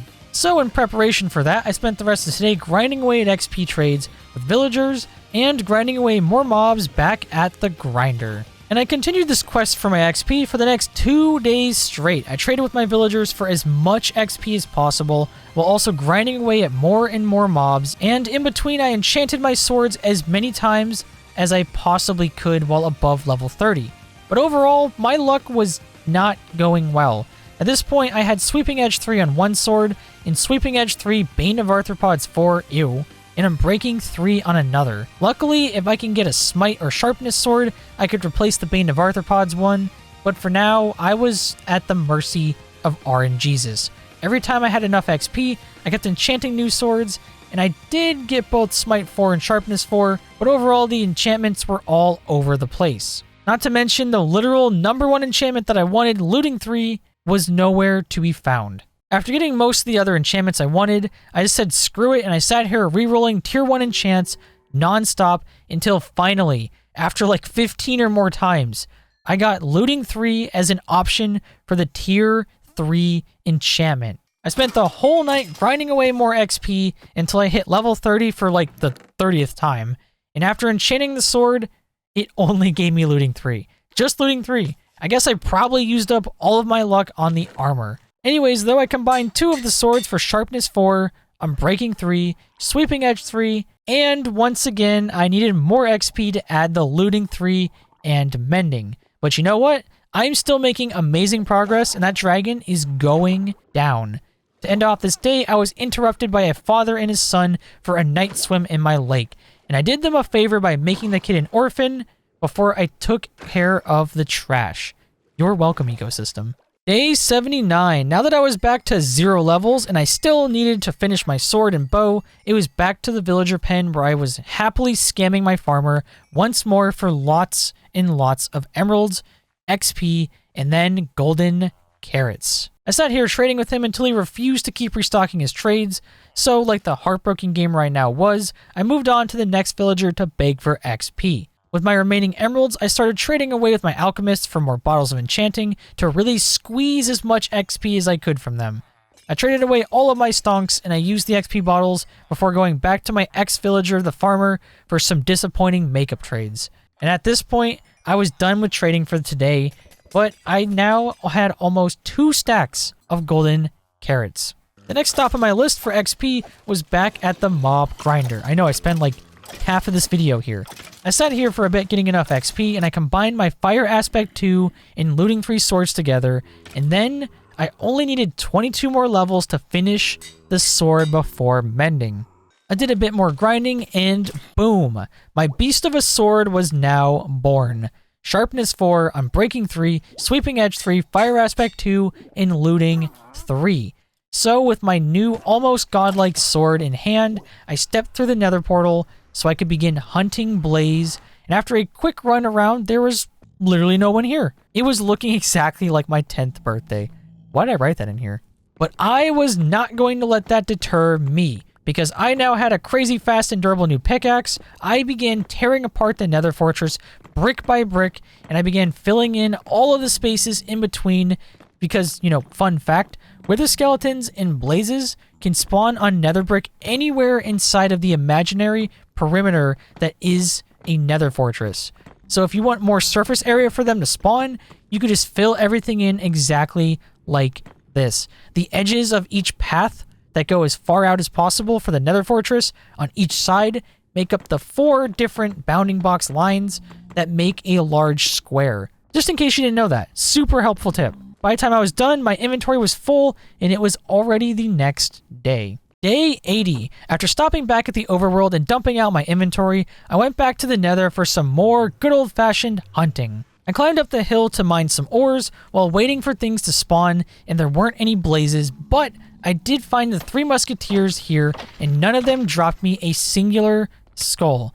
After wiping out the new wither skeleton population, pilgrim style, I did find these blazes that dropped me probably enough rods for Eyes of End, but for some reason, I wasn't done here. I noticed this huge waste of spawn cap that was the piles of zombie piglins. So, you know, being quirky and relatable gamer that I am, I built up a couple of blocks and I smacked one to begin the Great Purge. Today, I woke up and I chose violence. I woke up on the spot and decided to film an entire new Purge movie. And boy, was I slaying through these guys and getting tons of gold and some decent XP. And then this one little guy, this tiny little dude decided, hey, I'm going to be an Assassin's Creed character and somehow jump up and knock this guy off into the horde. And honestly, this was terrifying, but I really didn't take much damage at all because of my new armor. Good thing I was smart enough to not do this in full iron. I knew from past experiences, don't do this. So now that I was knocked down, I regrouped in the middle platform, and I was swiftly back at slashing dreams out of existence. Cutting down families, you could say even. And then I heard the whine of a ghast right before this man tried to Kobe slam dunk his fireball in my face. I blocked his first shot, but I was not having any of it, so I retreated to the nearby corner before building up again in a slightly safer area where I continued clearing out all of the piglins, and even through all of this, it was still going perfectly okay. I technically made a pretty bad decision here because they kept spawning faster than I could delete them, and that way I couldn't lose their aggro, but you know what? I was still having fun, and I pretty much spent the entire first half of my day just doing this, fighting these guys.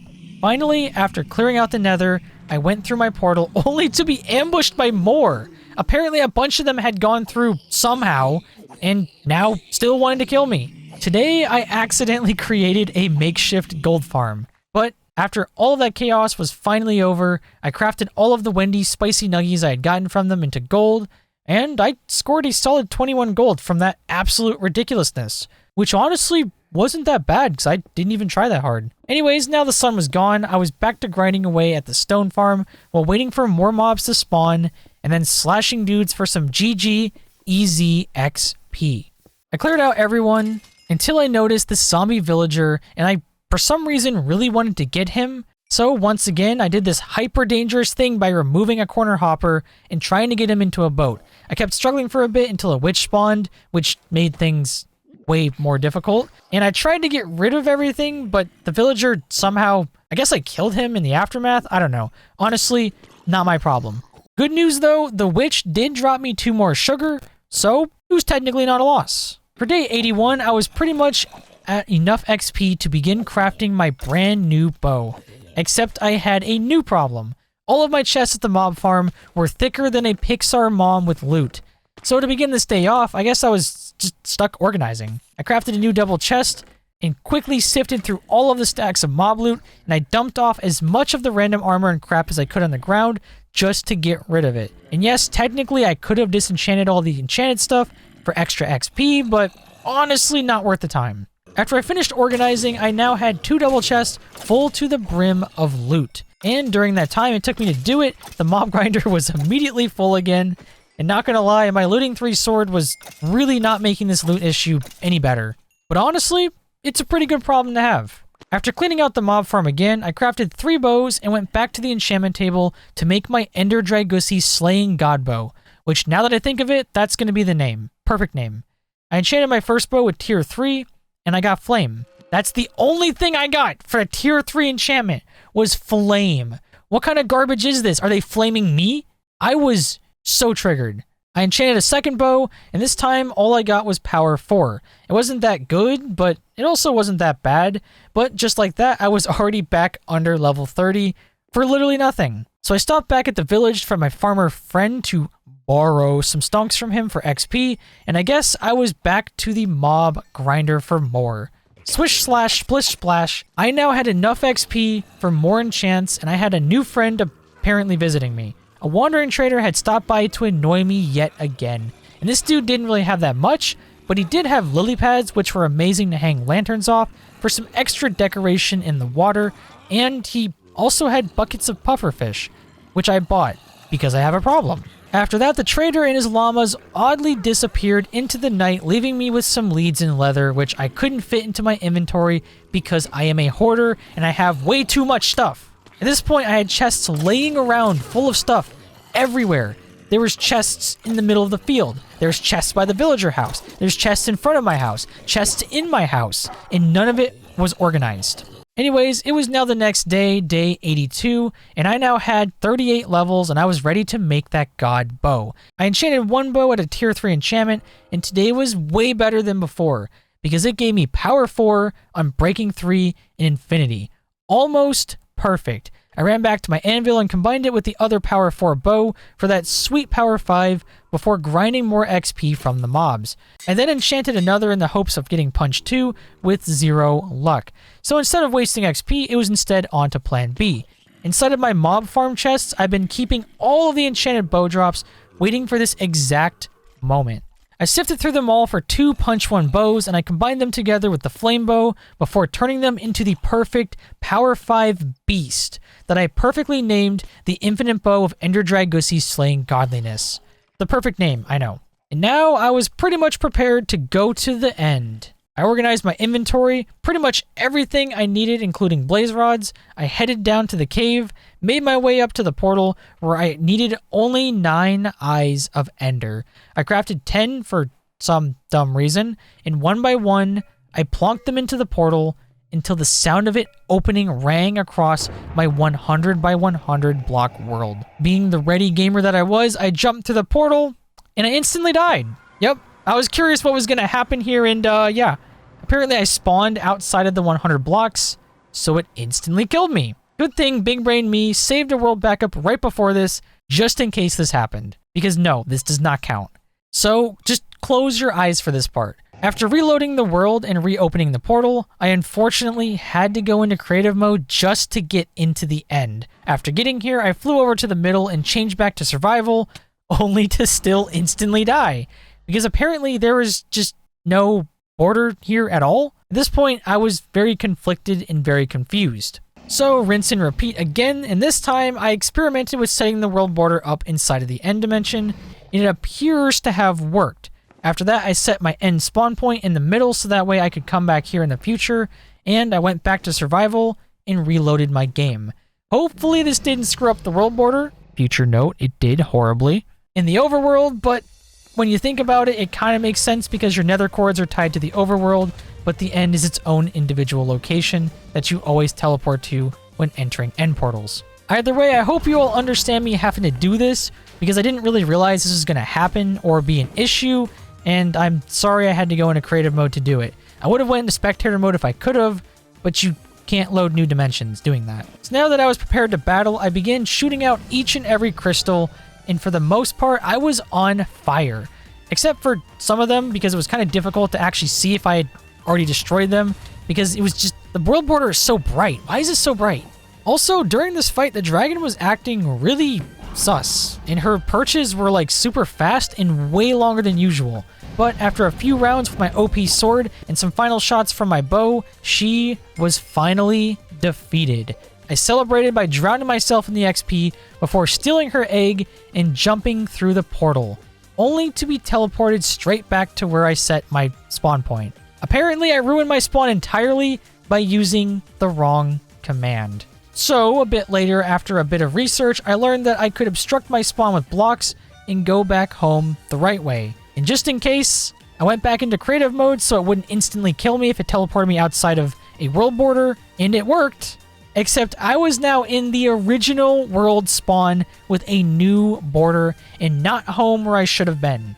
Honestly, I was kind of at a loss for what to do. At this point, I also realized that the world border I set up in the end actually does correlate with the other dimensions, and since my original world border was not set at 0, it's basically impossible to access my end dimension in this world at all. So, at this point, I'm just going to say that I defeated the Ender Dragon and just load the other backup before I even opened the portal, which honestly sucks because just imagine how crazy you could make like an OP Enderman farm with how limited the spawns were. I also could have made a sand and gravel dupe using the portal, but it is what it is. Today was kind of just a sad day. At this point, since I was done here, I headed back up to the surface into my house and I went to sleep for the night. On the morning of day 83, I woke up to something odd inside of my house. I was now back to the level I was after defeating the Ender Dragon, and she apparently left me a chest full of bottles of XP and a singular dragon head in the middle. The dragon egg was missing, but that's probably because she forgot, and definitely not because I don't know how to spawn one using commands. Anyways, this little saga of defeating the Ender Dragon was now over, and I could move on to do more important things, like working around the base and improving my farms. So to start off the day, I harvested more stone in my stone generator and crafted a bunch of it into stone bricks. I started digging out the ground area around the mob grinder, and I replaced it with a combination of stone bricks and cobblestone to finally get a system of walkways going. In between each section I filled in, I kept cleaning out the mob farm, and I hit that glorious level 69 in the process. For the next couple of days, I continued working on the pathing around the area. I made 4 block wide paths that went on and connected to the mob grinder area with the villagers, and I added a spruce wood edge with fencing around each part of the path to separate it from the environment while also adding some more color. After finishing different path areas, I went back and added sets of 2 redstone lamps in the floor for some extra decoration and lighting, even though I am still 100% sure that I'm going to use lanterns in the future. While building everything, I ended up running out of wood again, so it was time for some quick super spruce tree decimation.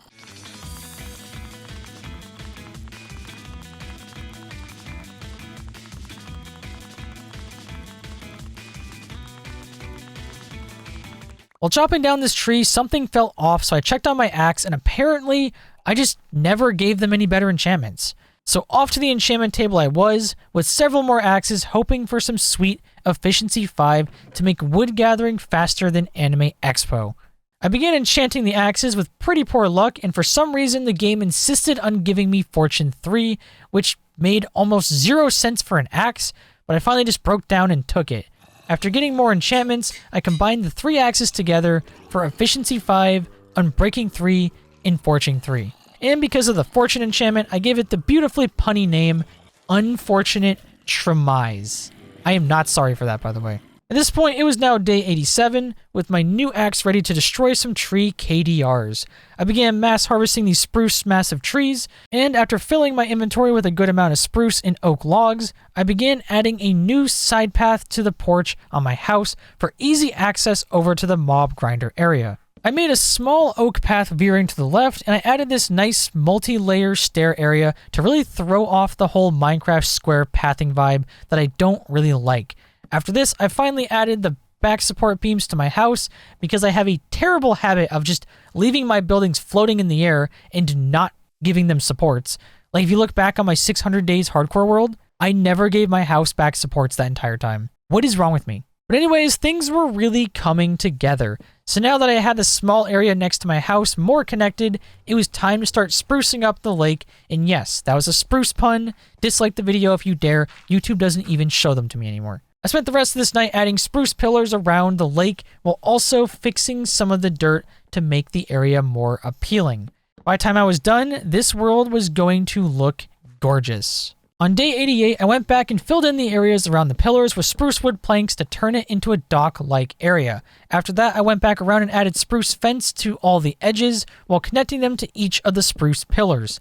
And now that the baseline for the dock was kind of set up, I began testing designs for lampposts over to the side that I liked until I settled on this really cool one that incorporates more stone bricks to bring it all together with the stone paths nearby. For day 89, after perfecting the design of the lamppost, I got right to building the first one, and things were looking pretty good. After adding the first one, I decided to tweak the design a little bit, so that way some of them were facing to the side, and it looked a lot nicer because it actually faced the person walking. The trapdoor part of them did look a little bit off because they just barely touched in the corners, but it's not really a problem if you don't really focus on it. Also, let me know in the comments what you think about how these look, because with so many different videos, I'm trying to switch up my building style each time and kind of step out of my comfort zone, try new things, build new things, and not always stick to just spruce wood. So I really would like to know what you guys think down below. Anyways, after adding all these lampposts, which took a literal day, by the way, because they take so long to build. By the time I was done, it was now dark out, and with shaders, these things were looking outstanding. This place was really coming together more and more each day. However, I was not done yet. I spent the rest of the night adding glowstone to the lake floor for even more extra lighting, also so the drown would stop spawning. And I spread out lily pads up top that were already here along with the ones from the trader, and I added lanterns underneath each for even more lighting and that final touch that makes the water look gorgeous. While I was adding more things, I also guessed this little slime guy decided to spawn on my weird porch dock thing, and I erased it from existence. Unfortunately, by the time I finished everything, it was already daylight, so I couldn't even see how pretty things were looking with complementary shaders. Day 90. Today I decided to finish up the area of my house that connected to the mob grinder. I dug out a couple pieces of dirt near my cow so he could finally be free of his forever prison. I am so sorry, my guy. After getting the cow out of the way, I continued the stone path all the way to the staircase off the side of my house. I moved my cow friend out of the way by using one of the leads that I borrowed, and I broke and replaced about half of the stone brick in the path with cobblestone to match the rest of the paths that I had already constructed. Now that this path was here, I needed to go back to my villagers to trade for more glowstone and redstone because I was now out of both, and I needed to craft more redstone lamps, my beloved. After crafting the lamps, I went around adding them to the dark spots in my paths for more decadent lighting. After this, I spent the rest of the night adding extra details by adding the spruce wood perimeters along with the fencing on top, and I added a new smaller stone path that goes along the dock water edge and connects over to the villager trading hall. By the time it was almost morning, things were once again looking amazing. For day 91, I was right back to adding more details to the surrounding area. I started off by stopping back over at my farm that I definitely haven't ignored for most of these 100 days, and I harvested all of the wheat and melons for even more stonks. After cleaning up the crops, I found myself back at the villagers, trading with my farmer for emeralds, and then buying more glowstone and redstone from alchemists for more lights. I sat here trading back and forth until I had enough supplies to make a total of 27 redstone lamps, which, to be honest, I wasn't sure if it was enough, but at this point my alchemists were done and they were being pretty cringe by going on a temporary strike, so it was good enough for now. Now that I had more supplies, I continued working on my paths. Added the perimeter with the fences to the stairs, heading over to my villager area. I added more redstone lamps in the ground, and I finally cleaned up that mess of cobble that I had sitting here back when I was curing villagers. After wiping the cobble away, I replaced all of the path with grass underneath, and I continued fencing along the edges of the hill, so that way this area would be more closed off and have a more cozy feel. After this, I once again gathered the materials to make more of the lampposts like the ones around my lake, and I went absolutely ham, putting these everywhere and anywhere around the paths to make them look more interesting. By the time it was done, it was the end of day 92, and things were looking insane.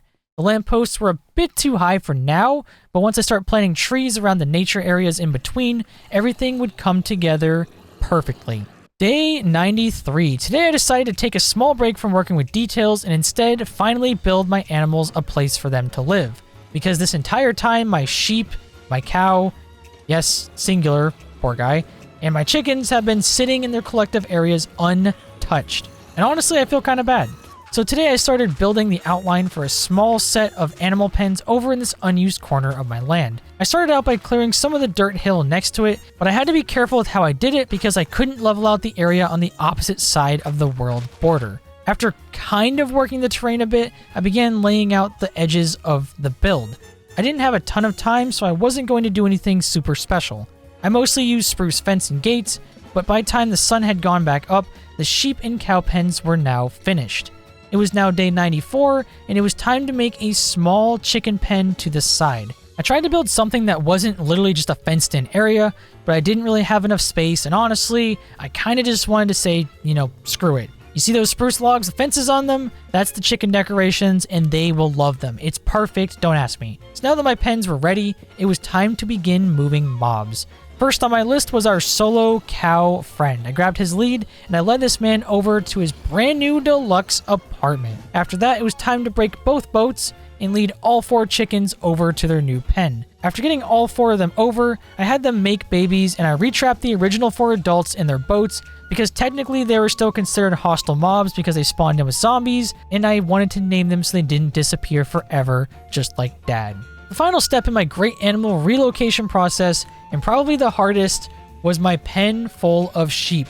Honestly, I didn't feel like leading them all over, and a bunch would probably get stuck in the nether anyways, so I did a little bit of not so casual herd culling before I began the migration.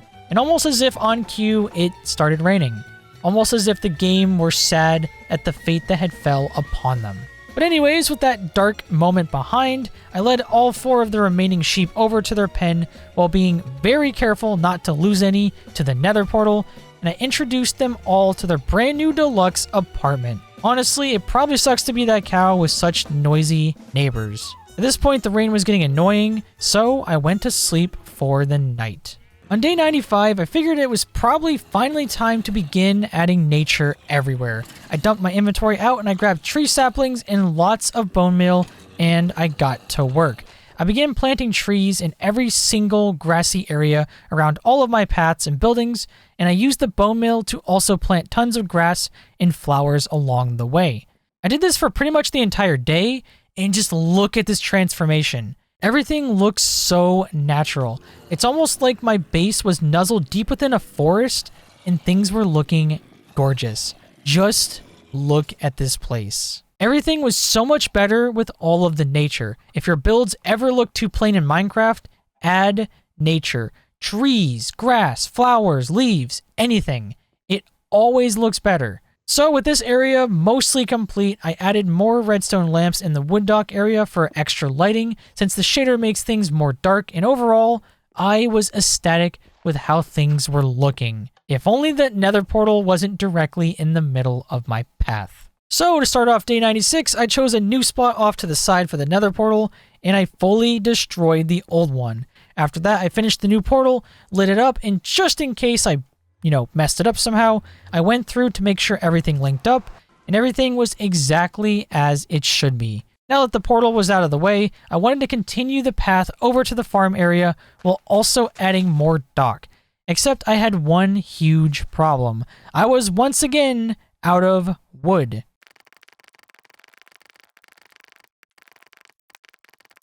So now that I had a little bit more wood, I wanted to start working on this little farm area that I've been ignoring this entire time. It's a bit too late for auto farms, but why not at least make it look a lot nicer? Not to mention anyone who does support me on Patreon will also get access to this map, so they could probably use all the extra crops. Anyways, I spent the rest of this day mass excavating dirt and stone, and after making what I thought was enough extra space, I swapped out all of the remaining visible stone with more dirt, so that way grass could spread and make the hill look more natural. Day 97. Today, with my brand new field of mostly dirt and little grass, I was ready to turn it into a somewhat acceptable farm area. I started off by collecting all of my probably not rotten potatoes that have been here for ages now. I crafted a brand new chest to dump out lots of my resources, and I harvested all of my melons the proper way, with a pickaxe. Also, while doing this, I got to watch the squid succumb to natural selection. So that was fun.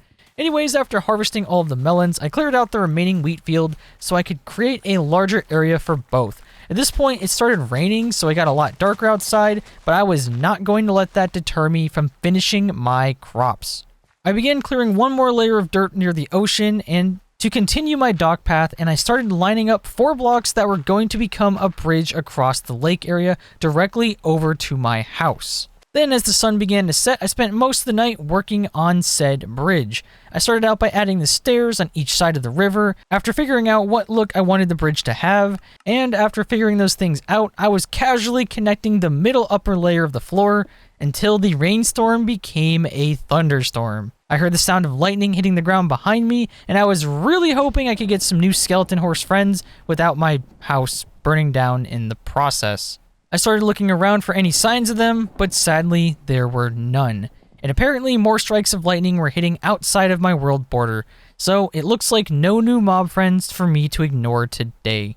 So instead, I continued filling in the middle of the bridge until running out of blocks, and upon looking up to go get more, I was then greeted by this free real estate giant slime that I quickly farmed for their goo. That's a sentence. While doing this, another strike of lightning hit the side part of my house and started a fire. I very quickly ran over to put it out, and to save myself from any other arson that wasn't my doing, I slept the night and the storm away. On the next day, without any lightning to fear destroying all of my hard work, I was back to working on my bridge. And honestly, I spent so much time working on this thing. I started out by finishing the middle platform, I added wood planks to the edges to add more color and to match all the nearby docks, and I added spruce log pillars as supports with lanterns on top. After that, I added fencing and an extra wood pillar in the middle, and I added these redstone lamps in the middle of each section that stick out of the bottom of the floor with levers that kind of looks weird, but also kind of looks interesting. I don't really know. Overall, after finishing the bridge, things were looking pretty good, although the different colored wood might clash a bit with the wood by my house, but honestly, I kind of like it, so let me know what you think in the comments. Anyways, with the bridge now finished, I could finally add a couple of paths connecting to the new farm area. I made this strange little stair area, and I spent my night digging out more area for the path and filling it in with cobblestone and stone brick, along with more spruce wood perimeters. By the time the sun had come up once again, I began adding fencing around each new farm area. Overall, I didn't really have a ton of space to work with, but I mean, it was already the second to last day anyways, so technically it didn't even matter. Day 99. Today, I was all about the finishing touches for my farms. I added more fence around the area for the pumpkins and melons, and left a 4 wide space in the middle as an entrance. After that, I began hoeing away at the land, laying out the individual rows for crops, until I realized I didn't get the right measurements. I went back and replaced the stone brick border at the back and added one last layer of dirt so I could begin planting all of the crops. But first, I had to add sources of water so the dirt would remain tilled, and to be honest, I didn't really account for any obvious spots to add water to, so unfortunately I had to sacrifice spots for pumpkins and melons on each side. I began adding water sources with slabs on top to hydrate all of the plots until I realized something yet again. I guess before, apparently I didn't actually need an extra row for crops, so now my farm was off again, even though it technically wasn't off in the first place. So at this point, I just kind of said screw it, and I added more space to the side by entirely cutting off the dock area and by making a stone brick wall off the water's edge instead. Now that I had enough space, I placed out 2 areas in the middle with sources of water and slabs, and I tilled all of the first side's worth of plots that I began filling with watermelon, while also being jump scared by this random spider that spawned in the only dark spot in the entire island. At least, hopefully. At this point, the sun had come back up, and it was now the final day that I had here, and honestly, I was kind of really far behind.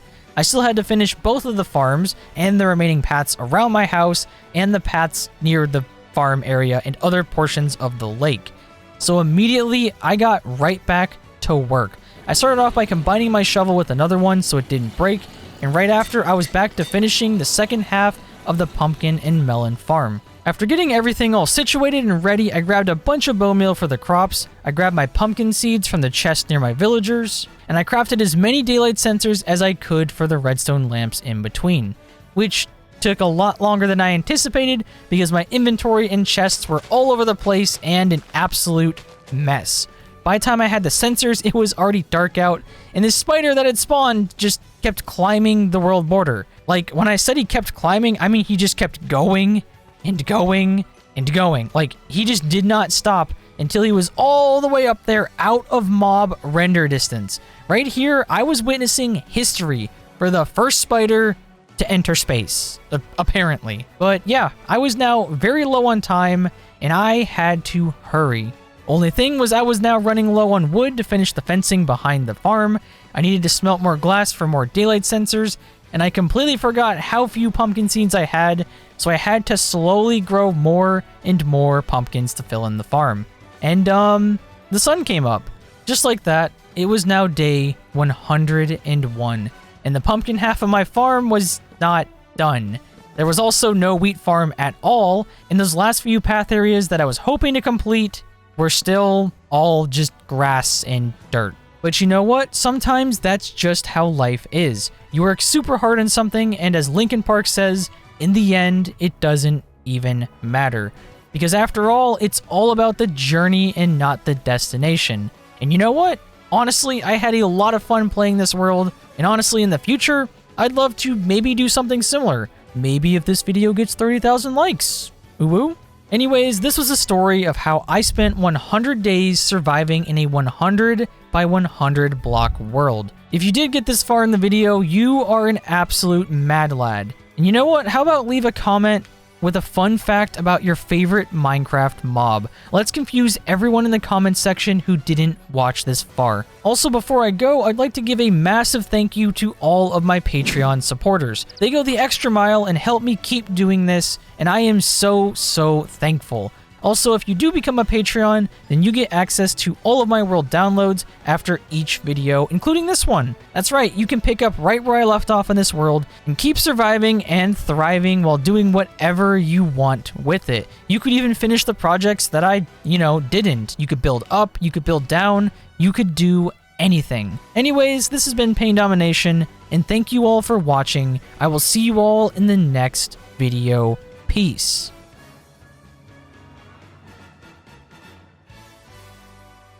Oh, you're still here. Maybe you should watch another video. I mean, what's another 2 hours, right?